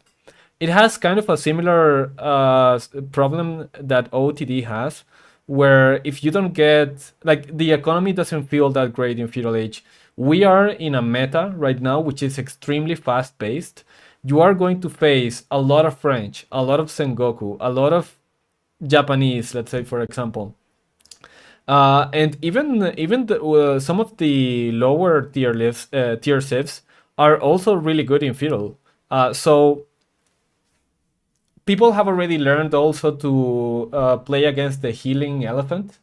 And yeah, I don't think that I think Tuklak needs like some kind of buff in the fortress department and in the economy department, because the fortress seems like they are way too much of an investment for so little that you get back. The only viable, I think, thing that you can do right now is just play maybe 2TC, make fortresses in your home, and just try to survive until the later stages of the game. Because if you get to Imperial with a good economy, then you can spam a really good units, and then you can do something. But getting there is a real issue. Even getting to feudal is a real issue. So for me, Tuklak is going to be in the lower tier. Now, behind Tuklak is going to be OTD. OTD, I think the problem is that it's easy to counter. So, what do you do against OTD? First, you see what military buildings they are doing, and you make counters to that. And because they have less units, let's say they make spearmen, they are going to have like half the spearmen than any other civilization in the game. And then if you make counter units which are archers, it is extremely easy to just target them because they're not going to be clumped up with other units like, let's say, spearmen and men at arms or spearmen and archers. It's going to be really easy to fight the OTD army. And similar to Tuglak, they require so much food, man. If they can't get deer early or some kind of food, they have to go into farms. And if they have to go into farms, they are already way behind. And like I said, because their feudal army is not that good and it's so easy to counter, you just stay in feudal as the opponent of the OTD. You stay in feudal, you make counter units. If they try to go castle, you deny gold and just kill them. If they try to stay feudal, you just make counter units and you kill them. And so OTD is good, but only on certain maps. And the rest of the maps, I think it's just bad. Like you can go, for example, to TC, place the second TC on a deer, and then you're fine because you get food that way. But if you can't do that, then you're just screwed. So OTD for me goes above Tuglak, I think, but in the lower tier. Okay. Tuglak looks unbeatable when pros play it. It looks unbeatable because they play it on water maps. So water maps and in hybrid maps, they can go for dogs. And the wood economy for Tuglak is extremely good because they start with the worker elephant, which is basically a mill. What's it called? A wood camp that they can move, so they don't have to. They save 50 wood every time the other civilizations have to remake the wood camp, and so their water economy is extremely good. Their fishing boats also give them extra food, so that's why they're so good on water. But in land maps, they're just shit, in my opinion. Okay, next one. Next one is going to be the Mongols in the bottom of C tier. I think Mongols. The problem with Mongols is their economy is not that great. So they rely on making damage and making the game ugly and making spearman rushes and making Mangudai and whatever.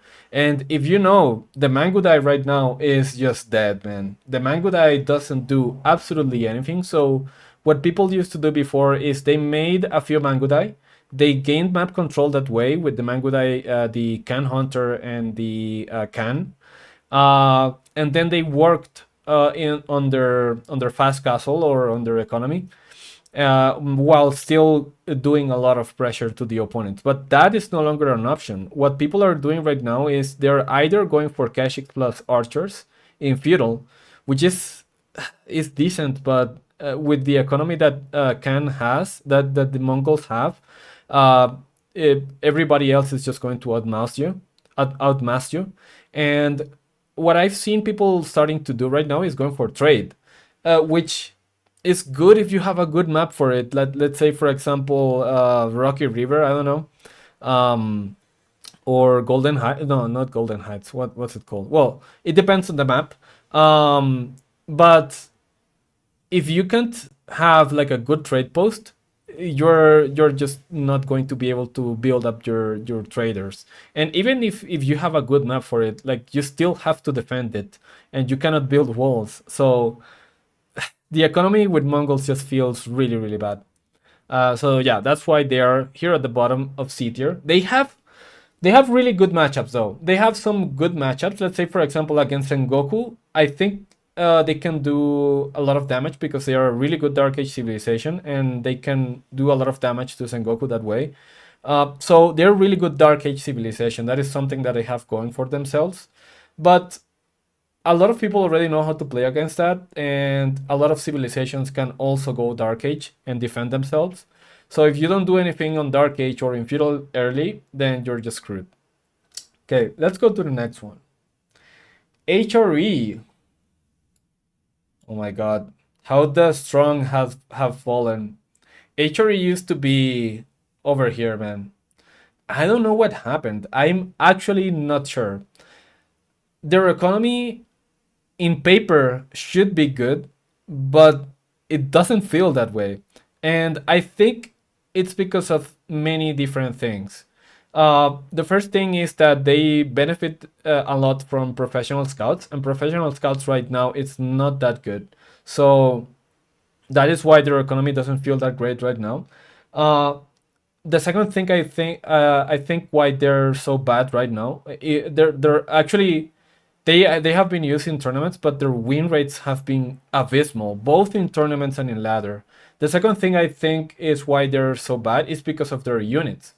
Their units are so trash, man. The only good thing they have is the movement speed, but if you see some of these other civilizations, for example, we have Macedonian dynasty who get free upgrades and stronger units without any cost increase.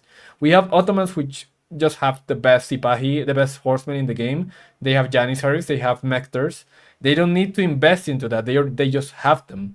Sengoku also, they just have the best units in the game without making that much investment. For HRE, if you want to have a decent knight, you first have to go with the mine work. That is one thing. Then you have to research barding armor or whatever it's called, the upgrade that it gives you +2 armor. Um, and then you have a decent knight, which doesn't have extra HP, doesn't have extra damage, doesn't have extra anything except just armor. That is just one example with the knight. You also have examples with the men at arm, which you need like 4 different upgrades to make it good. And even then, men at arms are not that good in this meta right now because knights are good and archers are good and crossbows are also good. So I don't know. I just feel like even though they have like a good economy, their units are just complete crap. Funny thing is, since then, HRE got no nerfs, only slight buffs. Yeah, but I feel like their buffs are not that good because they get buffs to the economy, but their problem is their units. So yeah, I just think their units need some kind of buff, in my opinion. So here's where I will put them. They're still pretty good on hybrid maps and water maps, but on land maps they're just pretty bad. Oh my god, this hurts my soul because I love Lancaster. Lancaster, Lancaster used to be here too, man. But they received nothing but nerfs since they were released. And the problem right now is that they have nothing. Their economy feels bad. It feels good only on the first 10 minutes of the game, and after that, they are just bad. Because you have to keep remaking manors, and each manor you make, they actually do not increase your economy that much. They just try to maintain the feudal age economy that you had before, but by then people are already going into castle, they have some other ways to catch up to your economy without having to invest into manors every time you want to move onto another resource. And so, if you don't do anything on the first 10 minutes of the game, you are dead because your units are not that bad, but they're expensive as fuck. Geomen are so expensive. And in Feudal Age, they do not gain that much of an advantage, just some movement speed and +1 range, which is not as good as the longbow, but they cost the same as a longbow. Or I think more, I'm not sure. I think they cost the same. So a similar thing happens with HRE. Like if you want Geoman to be good, you need to get to Castle Age first, and then you need to get the upgrade for the synchronized shot, which by then your opponent already has twice your economy, so it's way too late.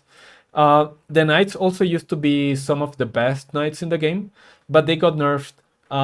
And also the lords are just way too easy to kill right now. Like you don't even need crossbows or anything. You just need a decent mass of archers, and then you can just target them, and then your whole army loses 20% HP.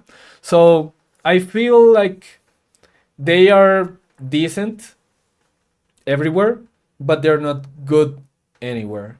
And their economy just needs like a kind a buff. Like I know like manors have been getting nerfed since release, but they do need a buff right now. I think they need like maybe a reduction on cost, because at some point you need to make manors all over your base, right? So you can get all of your villagers under the influence.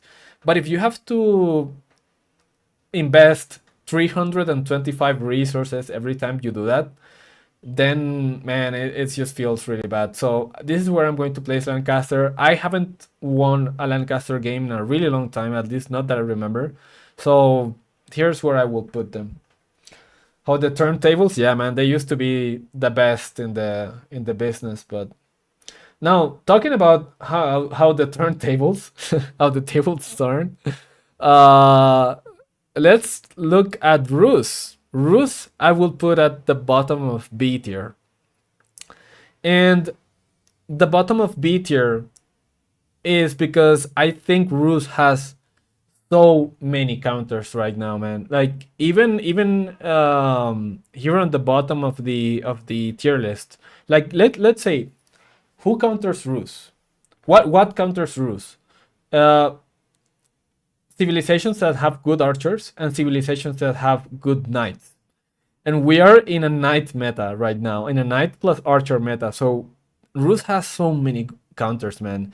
Even civilizations that don't rely on knights, like Delhi, for example, which are really good on feudal age, and you need to stay on feudal against Delhi.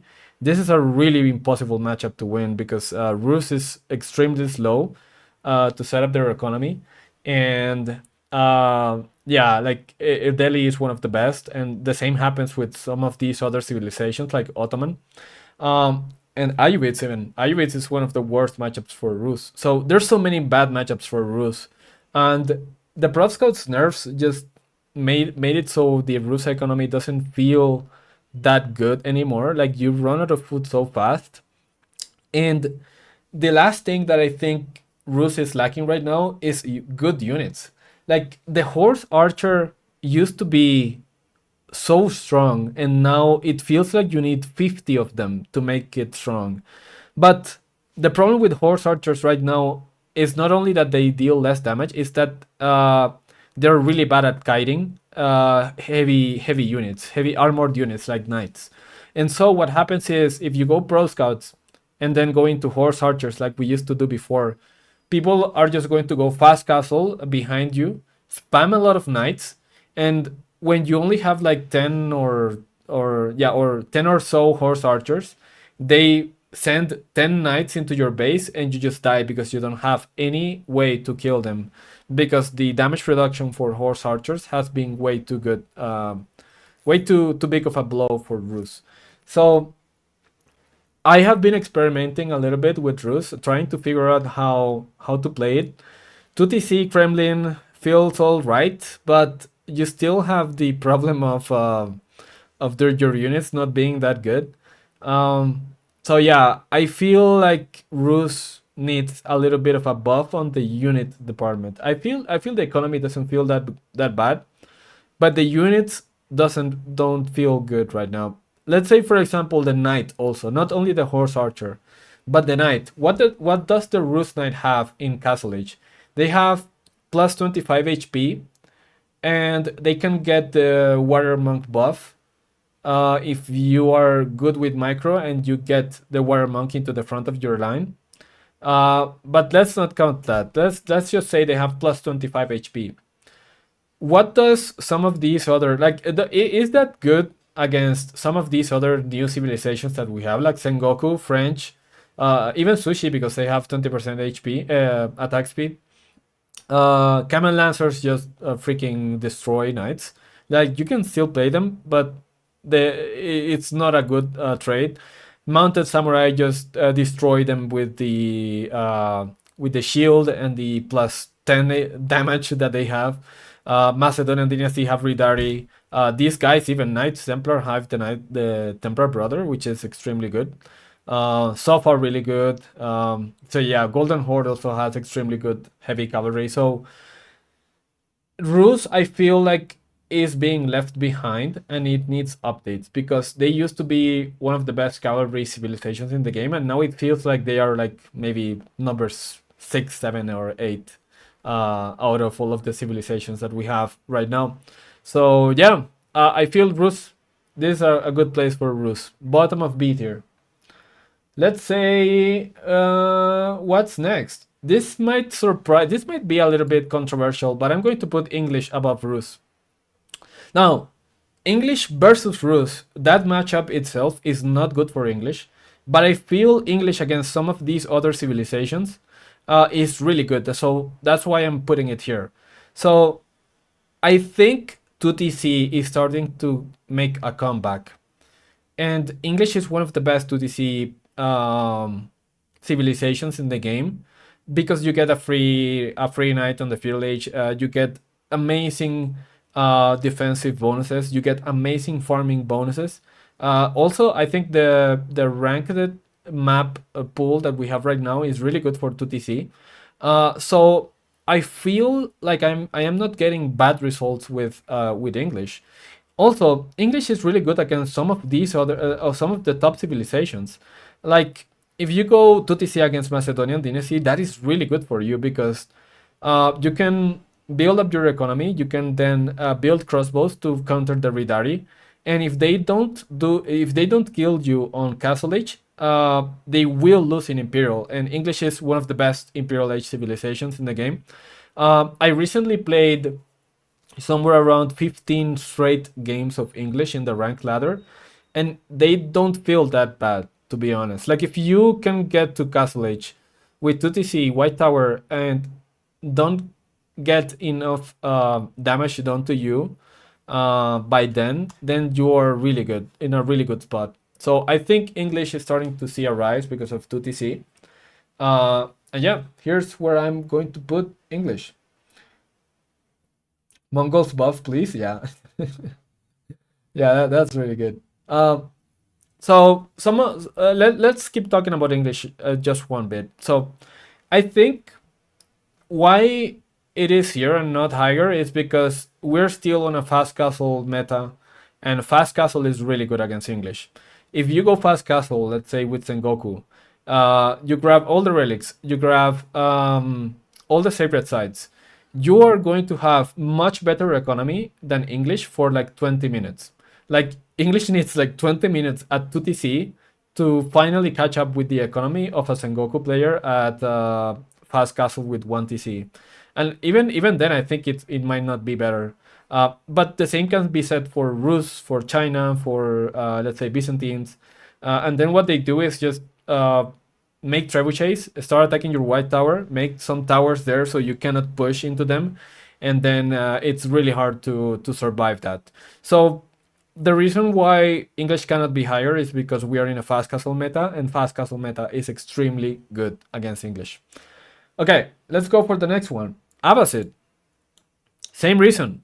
Abbasid 2TC is not that bad anymore, in my opinion. I think if you don't do anything against Abbasid 2TC, you're going to be in a lot of trouble because they have received a lot of buffs. Actually, I don't think people are aware that Abbasid has been receiving a couple of slight buffs here and there, and so I don't think Abbasid 2TC is that bad anymore.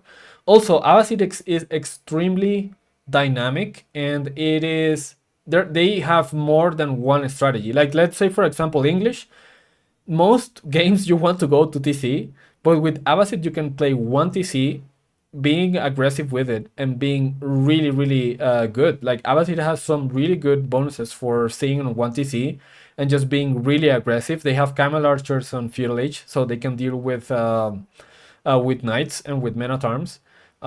They have so many economic bonuses, and so they can mass so many units in the Feudal Age at one TC. So even though they're really good to TCT Civilization, 1TC, they also feel really good.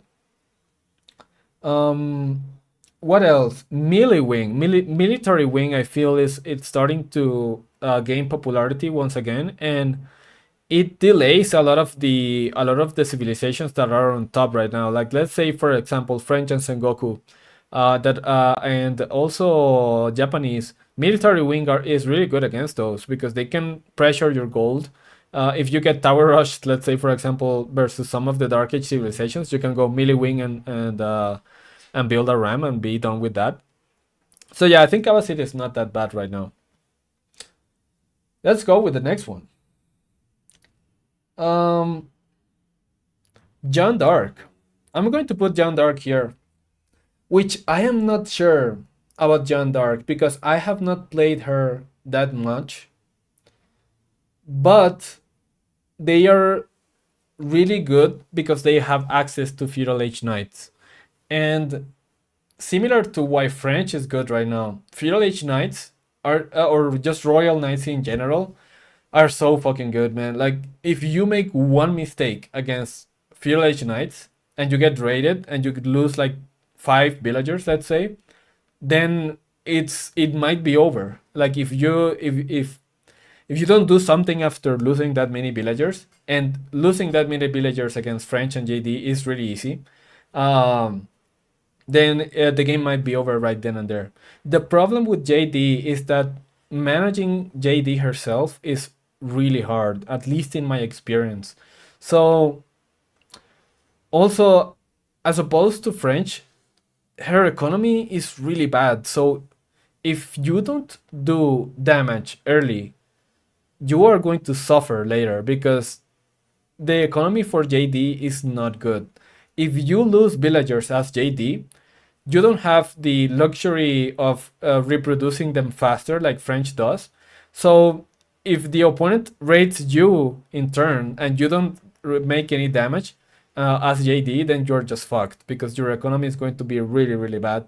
Also, I don't know if much people, or I think people have forgotten how to play against JD. Uh, the way you play against JD is you just ignore her because you cannot feed her XP. Fast Castle, let's say for example, is really good against JD because of this reason. You don't fight at all in feudal, you just go Fast Castle, and then with better units you can snipe her easily. You can fight against the real knights, etc. So I think that's one of the good things that might be going on for her. But yeah, I think I'm going to place it here. I think she might be like bottom of A tier for some people. But I am not sure. I have not played her that much, only my experience playing against her. So I think this is a good place for JD. Now, next one. This is another civilization that I think has fallen off a little bit. Actually, dude, are they B tier? I think Sushi can go here.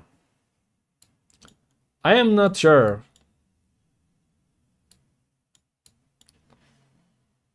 Let's go with the next one first, and then we will think about Sushi.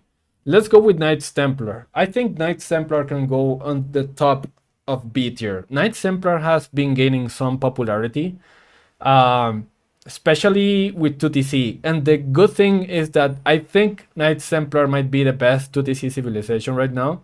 Or well, I'm not sure if the best, but it's the safest because the 2TC for this civilization goes up like at 410, 415, which no civilization in the game can deny. There's no aggression in feudal that will be able to deny a Knights Templar 2TC, so you can put it anywhere you want in the map. You can put it in a boar, in a deer pack if it's close enough. You can put it in your base, in a woodland, wherever you want, because you will have the fastest 2TC in the game. I don't think their economy is that bad anymore. I have seen some really good 1TC feudal aggression builds um, where they have so many units, man, and they are also pilgriming behind that. The Knights Templar have also gotten a lot of pilgrim buffs over time, and now they are really affordable because they cost wood instead of food. Like they cost more wood than food now. So because your wood economy is so good, you can get pilgrims really easily. So I think Knights Templar can go here on the top of B tier. It is a really good civilization right now. I think for some people it might go here. I don't think we can go that far yet, but it is like maybe one or two slight buffs away from going into the higher tiers. I think Knights Templar is really good right now, and so we are going to put them at the top of B tier. Now let's go with Sushi. I think Sushi can go here, man. I think Sushi. Let's do this. Let's do this. I think Sushi has fallen off a lot. Sushi is a civilization that benefited a lot from professional scouts, but their economy is not that good because they start with one less villager. Second, they don't have access to the Imperial Academy like China does, so you cannot build more Imperial officers unless you build them from TCs. So, if you want to do the standard build that they did before, you are going to have 4 less villagers than your opponent, much like KT does. And then your food is going to run out faster than before. And so if you don't do any damage before that happens, then you're just screwed, man. Like then you have to go into a granary transition. You have to maybe go for a second TC to make up for the villager losses and the imperial officers. I feel like because we have so many knight tips right now that are that have better knights like Macedonian Dynasty, Golden Horde, Sengoku, Japan, French, uh, even fucking Byzantines, man. Like Byzantines with cataphracts are going to be better than Sushi Knights. I think their knights used to be was some of the best because of the 20% attack speed buff, but right now they are not. They're just like slightly above average knights. Like let's compare them to Mounted Samurai from Sengoku. Sengoku gets the 20% attack speed buff from the daimyo. Like you don't have to even research an upgrade or anything. You just make the daimyo, and the daimyo makes all your units, not just knights, all your units, your archers too, and your spearmen and everything else, get the 20% attack speed buff, and it even increases to 40% in Imperial Age. So yeah, I don't know. I think Sushi have fallen off because of the introduction of all of these new things, and because of all of the nerfs that things around Sushi have gotten. So yeah, here's where I'm going to put Sushi.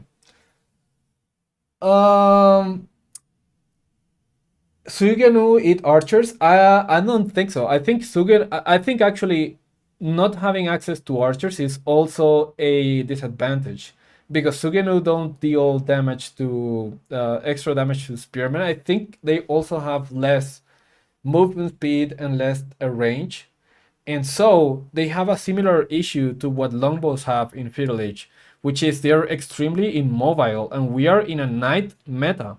So having immobile infantry, let's say compared to the fucking Japanese archers that have like 140 movement speed, uh, Shugenu I don't think are good, man. I think they're way too easy to counter. You can just play around them. They're really slow. They're really like if you make a bad fight, you lose all your Shugenu.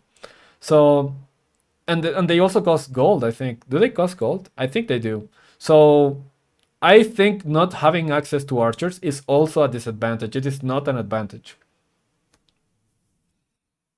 The actual sushi cap buff is 15%. Oh, okay. That is actually nice to know. I didn't know that. So yeah, it's actually worse than the than the Sengoku one. So yeah, really nice to know. So yeah, for me, sushi goes here. I don't think I can put it in A tier. Um, yeah, let's keep going. Bottom of A tier. Let's go with Ayubits. Ayubits has a lot of advantages, but the advantages are only tied to the meta we are in. We are in a knight meta, and Ayubits has Desert Raiders and Camel Lancers, which are the best counters to knights. However, their feudal age is extremely vulnerable, even though they have dervishes. And even though there's the build that we have all seen at this point, the one where you age up with industry and then you abandon the gold and make all your production in the back, people have already figured out how to play against that. And what they do is they just make a bunch of units in feudal age, and if you try to go for a naked fast castle like that, you get fucked. You just get dove, and they just destroy all your production buildings, and your industry wing then does nothing. So I think Ayubit, even though they have the best units in the game right now to counter knights, um, they have a lot of weaknesses right now regarding fetal aggression. So if people play against Ayuvit like they did before, like they just go fast castle, they let you do what you want, you grab all 5 relics, then Ayuvit is great. It is one of the best. I love playing Ayuvits because of this. But right now, I feel like people are starting to catch up to that, and they play extremely aggressive and fetal, and they just fucked you in the ass if you try to do that. So right now, Ayurved players I think are starting um, to go more towards playing in feudal age more, and then transitioning to fast castle slowly. But still, I feel they're really good because of the units they have access to, and because of the fact that Dervish wing in feudal age is so damn good, man. Like if you have good micro, you can heal all your units, and then you can get a minimum of 4 relics once you get to fast castle. So I think Ayurved is really good, but yeah, the people are starting to learn how to play against them. Manjanic is also really strong. Like Manjanic, you know what's good about Manjanic is that it also enables counters to some of these other civilizations. Like let's say, for example, Malians. Manjanic is extremely good against Malians, not only because it counters the infantry composition of Malians, but also because you can destroy buildings so damn fast. Like a pit mine dies like in 2 seconds against Ayurved. So yeah, Ayurved is really good. I like Ayurved. But Delhi, I think, is better. Delhi is really good. Delhi has one of the best feudal age in the game. It is not the best by no means, but I think Delhi. The problem with Delhi is that even though you always know how they are going to play, playing against them is still really hard because you have to go for all the sacred sites. It interrupts your plan because you cannot go into fast castle, you cannot go into 2TC. You have to play feudal age aggression. And if you don't, they are going to get all sacred sites. They are going to get a shit ton of gold. They're going to follow you to fast castle, and then they're going to get all of their upgrades and the elephants that are so damn good. So Delhi forces you to play into their game plan. But I cannot place it higher because Delhi has really bad matchups right now. French is a really nice counter to Delhi. I think Ayuvitz even can be. Well, actually, I'm not sure how this matchup plays out because Ayuvitz have Camel Lancers, Camel Raiders in Feudal Age, and then they can go archers. But Delhi might have much better army production. I'm not sure how this one plays out, but I think Delhi has a lot of bad matchups. Because there are some other better feudal age aggression, and if you are not able to capture sacred sites, you can still play, but it's not going to be as good, and people can kill you in feudal if you are not careful. So let's say, for example, with Golden Horde, which is a really good feudal age civilizations, once they get going, they can fight pretty well against Gassy Raider, Spearman Archer. So yeah, I think as Delhi, you have a lot of advantages, and the good thing is that the opponent always has to play your game, which is why they're here at A tier. Delhi Imperial, yeah. If you get to Imperial with Delhi, with not much damage done to you, then I think the game is over. Like killing the freaking Tower Elephants and the Imperial Age Elephants is hard as fuck. So yeah, I think this is a good place for Delhi. Now let's go with the next one, which is going to be Byzantines. I need you guys to remember that the way I am doing this tier list is not for tournament play. This is for ladder, 1v1 ranked ladder on land maps. And ladder has a few differences from tournament play. What is the difference? Is that first, you are not going to have 100% perfect execution on any of these civilizations. That is why China is not the best civilization in the game in ladder, right? Because people cannot execute it properly. Same goes for Byzantine. Same goes for any of the other hard tips.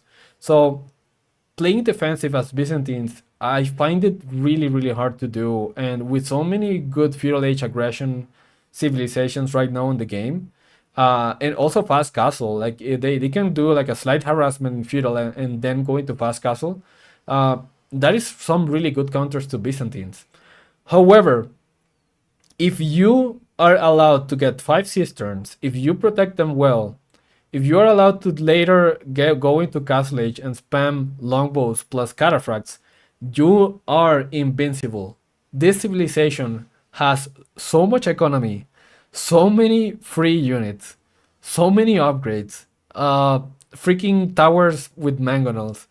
So if you let them get to that point, there is no civilization in the game that can. Maybe, well, okay, maybe Ottoman can play against that, but there's there's really you're god if you get to that point with Byzantines. The problem is that Byzantines has so many counters to their strategies right now, and so many. It is so hard to play, man. I feel like I cannot place it higher than A tier. Otherwise, it would have insane win rates right now. But if you are like a god at Byzantines and you don't take damage and you can get 5 cisterns every game without taking damage, then of course this goes here. But or maybe not S plus, but it goes S tier. But for me, I think A tier is a good place for Byzantines. Um, let's go with the next one. Same thing. I this might be controversial too, but I'm going to place China in A tier. And the reason is for the same thing that I just mentioned before. I am not going to assume that ladder players have 100% perfect execution of China. And China is one of the hardest civilizations in the game. And even then, I think China has received so many nerfs. They used to be here.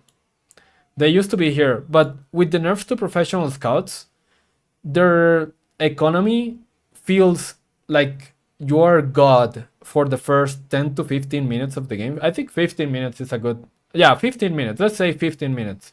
More than Lancaster for sure. So you are god for the first 15 minutes.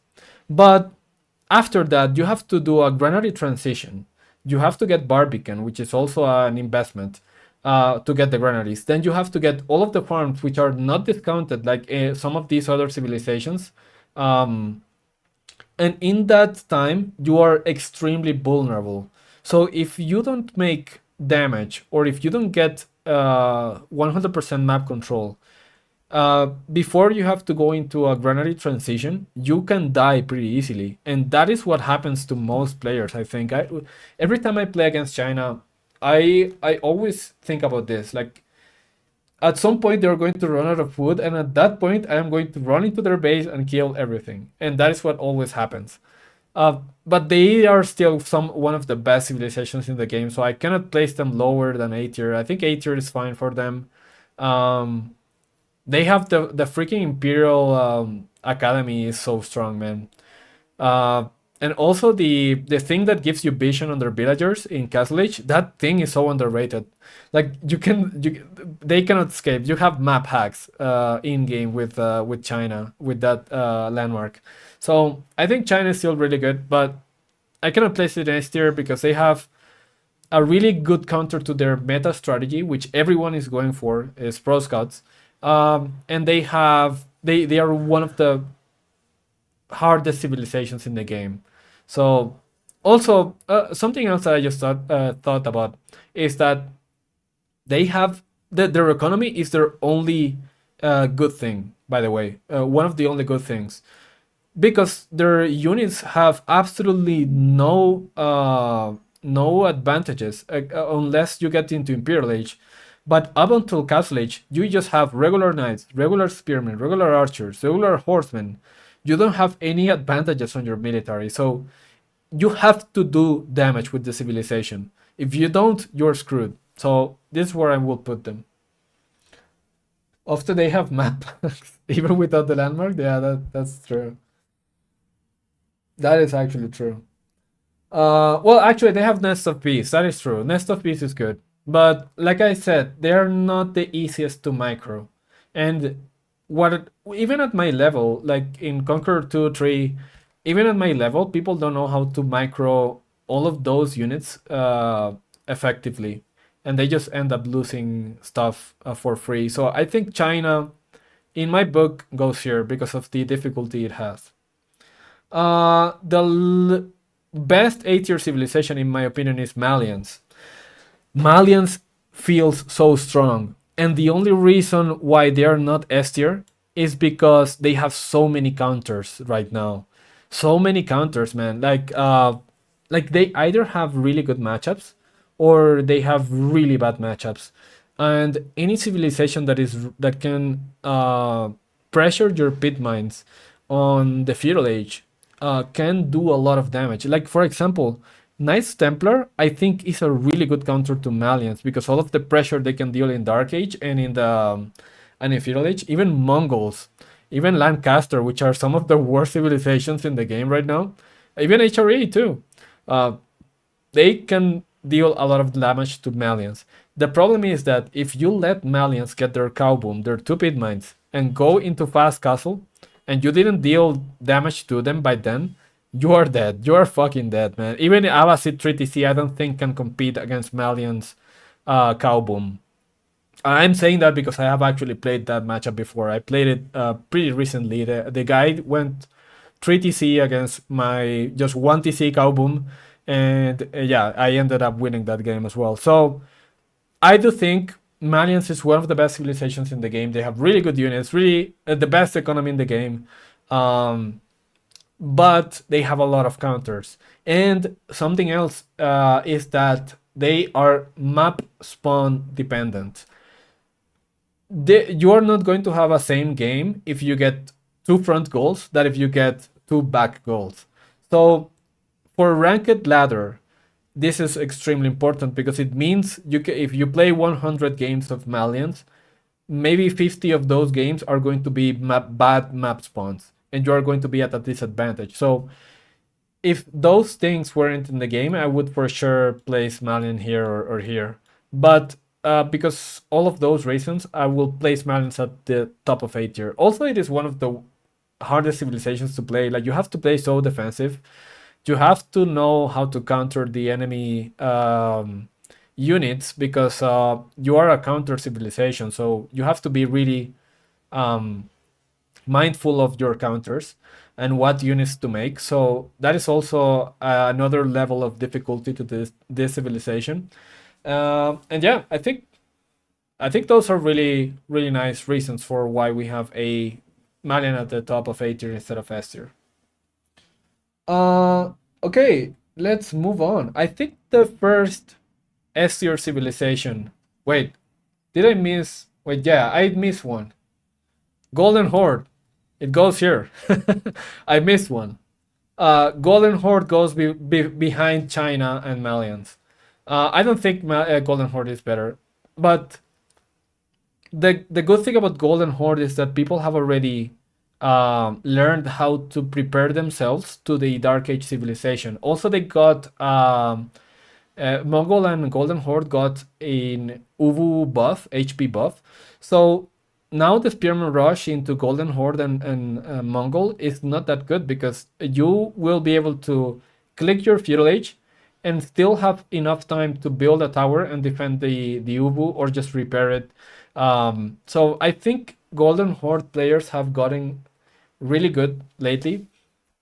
I think also the playstyle that Vortex has popularized recently, where you just stay in Feudal Age and keep making units, keep making your army as big as possible. You make the farms, which are some of the I think they might be some of the best farms in the game, maybe behind English.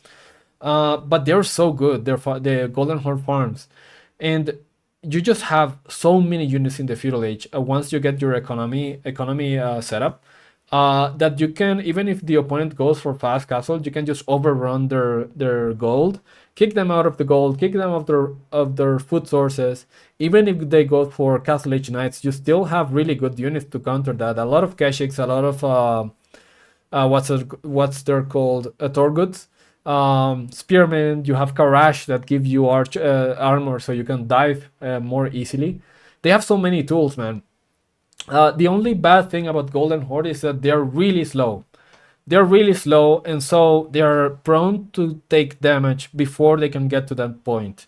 And also the fact that their H-ups are really, really slow. So you can die while going up to the Castle Age, because like judging when to go for Castle Age is a really interesting skill that even I don't know how to do properly. But if you know how to do that properly, Golden Horde is one of the best civilizations in the game. So I cannot place them higher than that. I don't think they're better than China. I think China fucking destroys Golden Horde. I think Malian is also pretty good against Golden Horde. But yeah, I think this is a good place.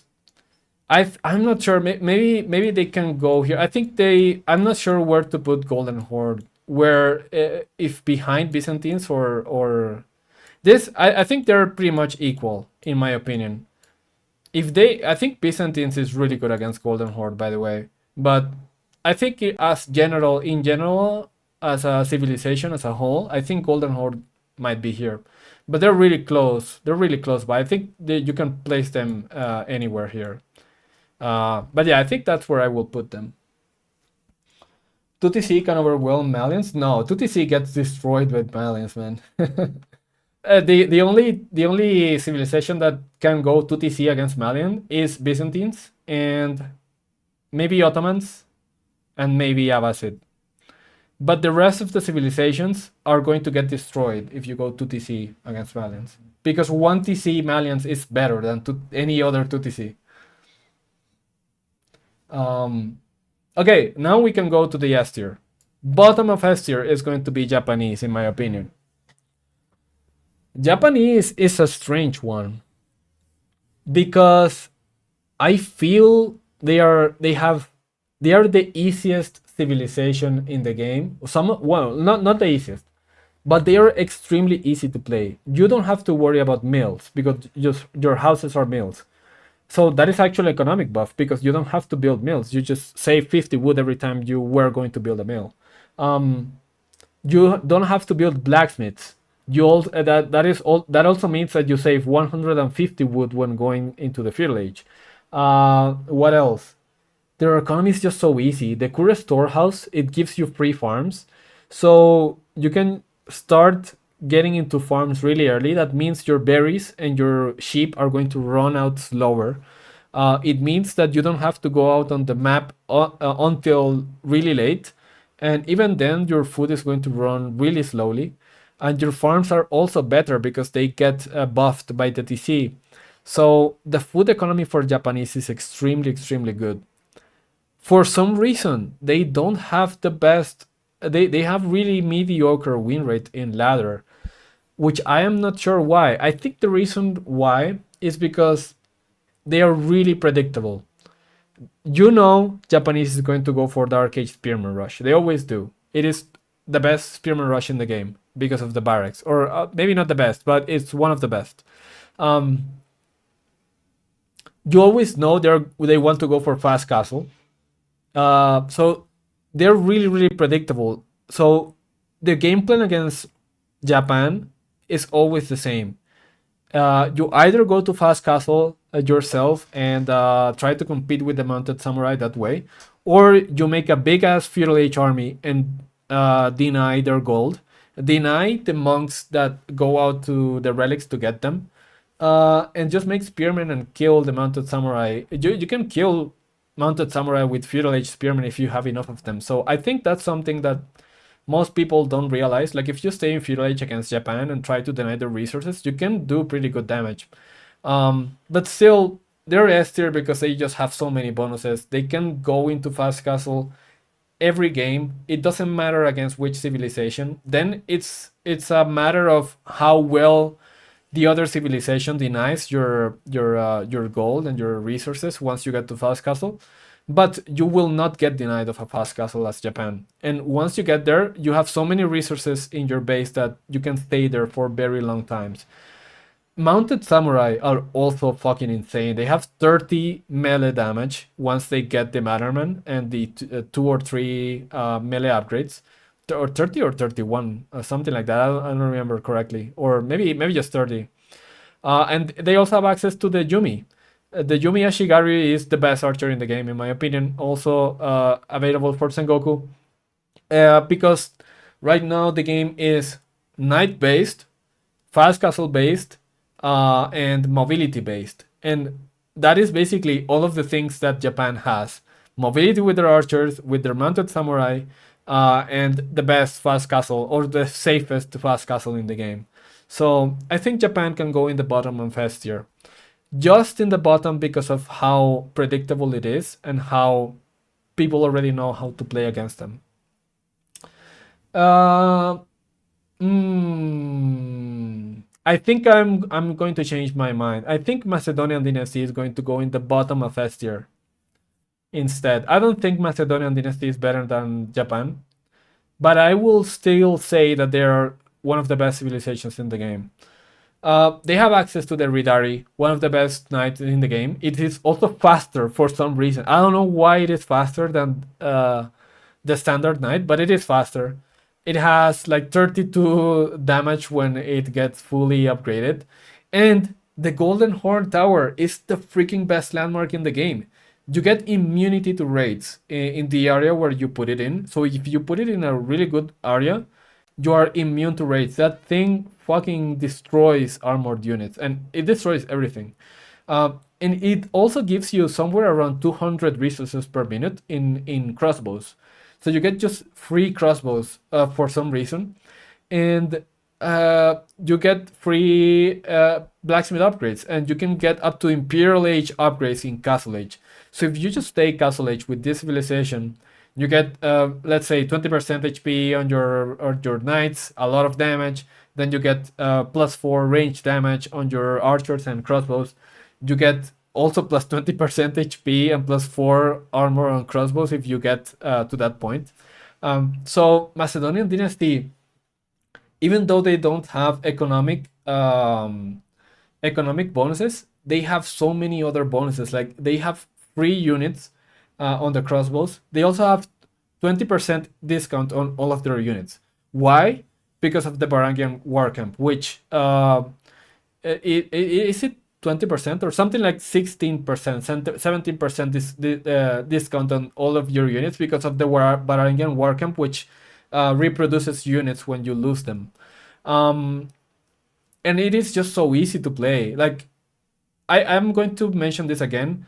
This is a ladder tier list, not a tournament tier list.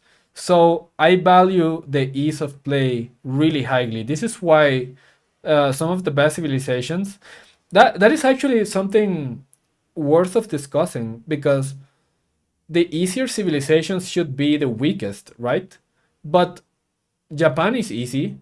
Macedonian dynasty is really easy, and they're really strong. Like they should not be that strong, but whatever. They are here because of all of those reasons. His Macedonian is at the bottom because they have received a lot of nerfs recently. So the Ridari don't feel as good as before, but they're still really good. And also, if the match gets to Imperial Age, they start to fall off really quickly because they don't have a university. They already have the blacksmith. So, and also getting into those later Imperial Age silver upgrades, nobody does that. It is impossible to get that amount of silver. So Macedonian dynasty, after some point, like 25 or 30 minutes, they start to fall off really, really rapidly. So I'm going to place them here. Not sure if Macedonian dynasty is better than Mali. I think it is. Maybe the matchup is not good, but I think Macedonian dynasty plays better into some of the into most other civilizations that Mali does. I don't think Macedonian dynasty has as many counters as Mali does.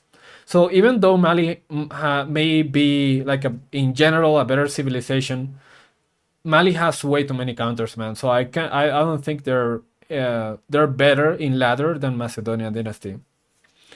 Even though they're both good, man. What makes Macedonian dynasty really easy? You don't have to worry about upgrades. Macedonian dynasty does not have any upgrades. Their macro is just standard macro.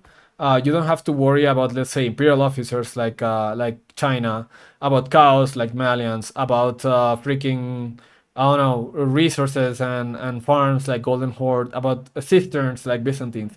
You don't have to worry about any of that. You just make freaking units, you upgrade them, and you beat your opponent with your better units, and that's it. You also get a defensive landmark in the Castle Age, so that makes your defense even easier. So yeah, I just think Macedonian dynasty has so many things that makes it easy, and yeah, that's why they're here.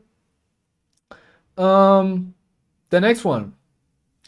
This one might be controversial to some people, but I'm going to put Ottoman here and French here. Hmm. I am not sure. Where do we put French and Ottoman? No, I'm going to put French here and Ottoman here. So let's talk about Ottoman first. Ottoman has. No, I'm going to put Ottoman here. Okay, let's talk about Ottoman first and then we talk about French. So Ottoman has the best units in the game to counter the current meta. What does that mean? We are in a knight meta, as we have talked about many times. And what does Ottoman have access to? They have access to first the Sipahi, which is the best cavalry unit in the game. It is a horseman that is strong enough to compete with knights. Just think about that. It is fucking insane. It is the best raider in the game. Like if you get raided by Sipahi and you don't garrison in time, they activate Fortitude and all your villagers are dead in less than a second. They have mectors. They have 10 sheep under their base if they want to go for that vizier point, so they don't have to go out on the map. They have imams in Feudal Age that, as we know, healing in Feudal Age is extremely good. They have what else? They have Janissaries. Janissaries is the best counter to the knights in this game. So all of these guys that are extremely good at making knights are going to get countered by Janissaries. What else? The military schools are so good. They produce so many free units, man. Like if you get to Castle Age, and you have 3 military schools, you can get even 4 with the Vizier point. They start producing so many units, and even if your economy is crap, you can still keep producing units, which is insane. So you have to deal a lot of damage to Ottoman if you want to kill them. I think the way to kill them is just to constantly raid.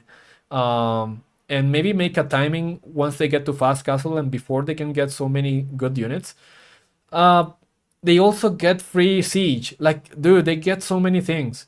And right now, because professional scouts is nerfed, feudal age aggression is not as fast as before, and they can survive up to the point where they can get all of those things. So I think Ottoman is so good, man. They get so many things.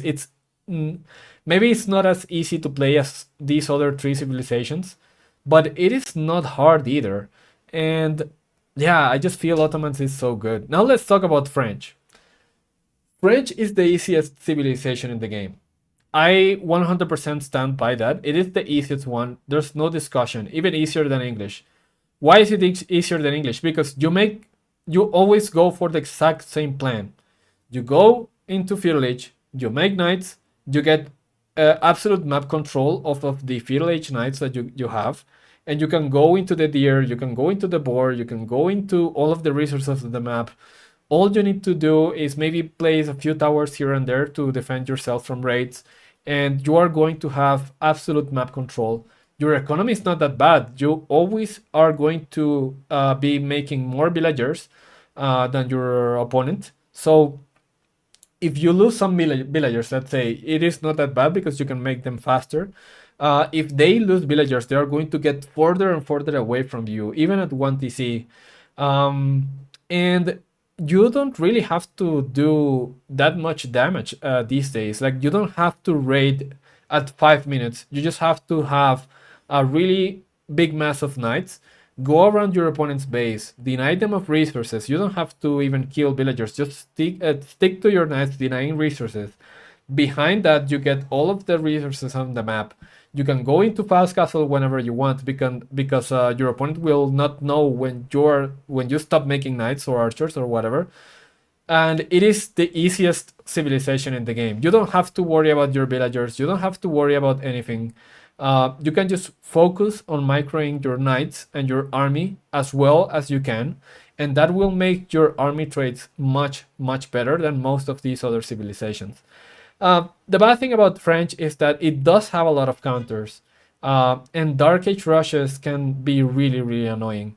Let's say, for example, Ottoman can fucking destroy French because of Janissaries and Sipahis.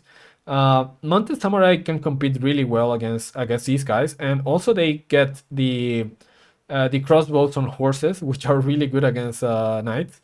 Malians fucking shit on French. If they, well, actually, if they know how to play like this, a hard matchup for French, but French can do a lot of raiding here that can work. But in general, I think is better for Malian. Ayubids is also really good into French. So even though it is the easiest civilization in the game and it gets a lot of bonuses, I still think it has a lot of bad matchups, and this is why I think I am even thinking of placing them here. Yeah, I think now that I think of it more, they do have a lot of bad matchups. So yeah, let's place them behind Japan, I think. Yeah, I think that's good. I think that's good.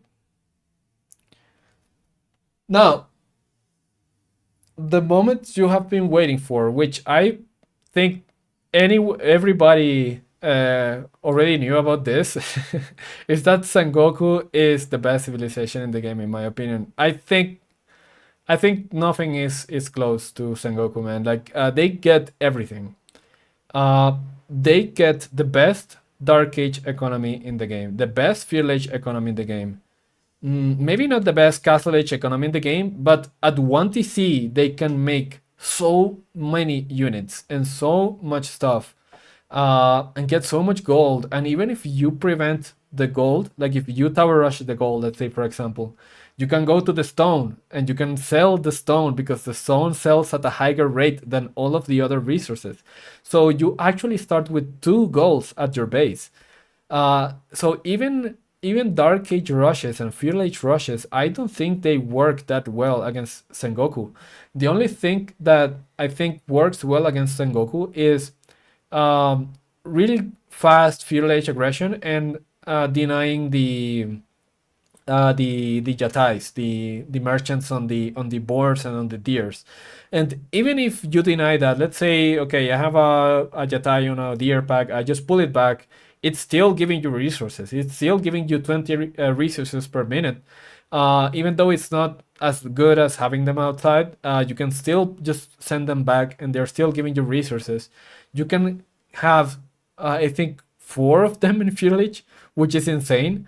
And they are so tanky. Killing these things is so hard, man. Like even if you go there with 5 horses and they start attacking it, the Jatai all at the same time, they take so long to kill it. The good thing is that you can surround the Jatais, right? That is a good way to kill them. But by then, the Sengoku, if he is smart, they will be making units in village and they will be defending their Jatais. And if you don't make any damage in the village, you are going to have a really bad time because their economy is just going to ramp up and keep ramping up. And yeah, it's just going to be extremely good. They have access to the best knight in the game. I think it's better than Ridari, 100%. In Castle Age, fully upgraded, they have the shield that the regular mounted samurai get. They have 10% extra HP, which is the same that Rus gets. So it has Rus level of HP. They have 1 extra damage from the blacksmith. They have 15% extra attack speed, so they have the same as Sushi. So if you keep counting, they have the Japanese upgrade, the Sushi upgrade, the Rus upgrade.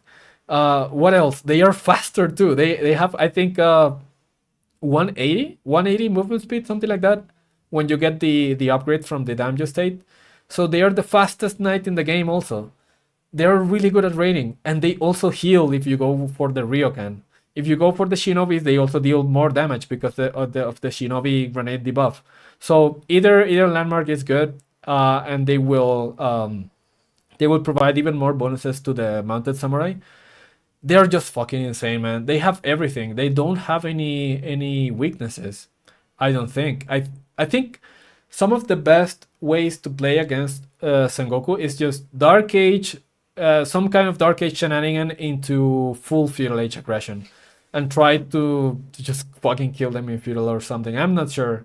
But I just feel like Sengoku has everything. They also have access to the best archer in the game, which I think is better than the Japanese archer because you don't have to depend on producing bannermen. They just get +1 damage for free. So they are just produced. Oh, they are also produced faster because the daimyo increases the production speed of all your military buildings around it. So they are produced faster than the Japan archery ranges. They are really cheap. They get amazing economy. They have everything, dude. They just have everything. And yeah, I don't know. I don't know. This thing needs a nerf. Like maybe a Jatai nerf, maybe a mounted samurai nerf. Their mounted samurai are so stacked, man. They need something nerfed. Yeah, I think a mounted samurai and a Jatai nerf is what they need. That is what I would think they need to get nerfed. Because I don't think there's a single civilization out of these that can compete. Like Ottoman is really good against them because they have access to Janissaries and Sipahis. So they can shit on archers and they can shit on knights. But even then, it's not as easy because the Sengoku gather rate economy is just going to be way better than the Ottoman player. Like I just played one game right now, and yeah, we won that. So yeah, I think these are the reasons why Sengoku is the best in the game. I really don't know how we can play against this thing, to be sure. What else? Did I miss something? Oh, the best landmarks in the game. Yeah, for sure. The the sake brewery is insane. Like it gives you so much gold, man. Like it's so much gold. And yeah, the ryokan is really good. It used to be really bad, but it got buffed. The shinobis are really good. The vision that landmark gives you is also really good. The only thing that I can think of is that they start to fall off in the Imperial Age because they don't have food upgrades. So their food economy is actually not that good once they reach Imperial Age. So they start to fall off, but even then, like in Castle Age, they are going to do damage to you in some way, shape, or form. So yeah, this is why I think Sengoku is the best. Reddit will love this tier list. I mean, I don't think it's that bad, and it's for 1v1 ladder. This is not for tournaments, so I think this is good. All right, I think that's my tier list. If you like it, good. If you don't, then yeah, I don't know what to say. And yeah, I think that's pretty much it. Stop recording.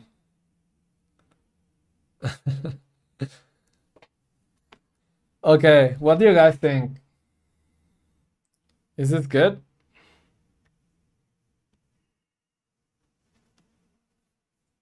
I think this is good.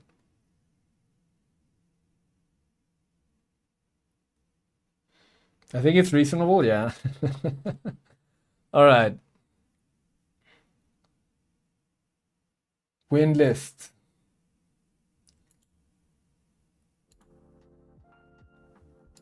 All right. We're going to leave it at that. I have to leave for work. When do I upload this? I might upload this tomorrow, or I have another video on my queue. Which what do you guys think I should upload tomorrow? This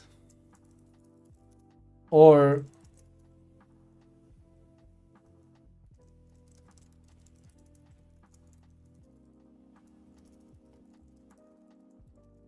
this?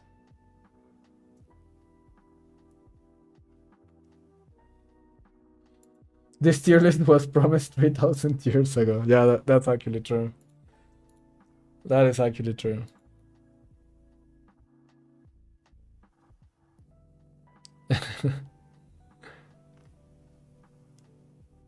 Upload tier list ASAP? Okay, I will upload this tomorrow. Yeah, I think tomorrow is fine. Tomorrow or the day after, we'll see. Depends on how busy I am. Alright, let's look for somebody to raid. Raid channel. Let's see who's playing.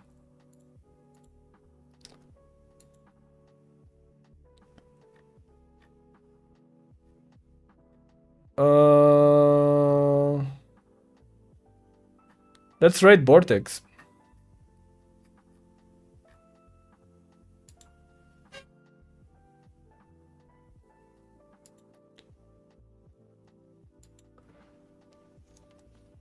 Raid Beastie. We heard you got disqualified. Did he actually get disqualified on his own tournament? That would be fucking hilarious, dude. Oh, dude. That would be hilarious as fuck. He qualified, yeah. But yeah. Alright guys, I gotta go, so I'll leave you with Vortex. Have a good one. See you next time.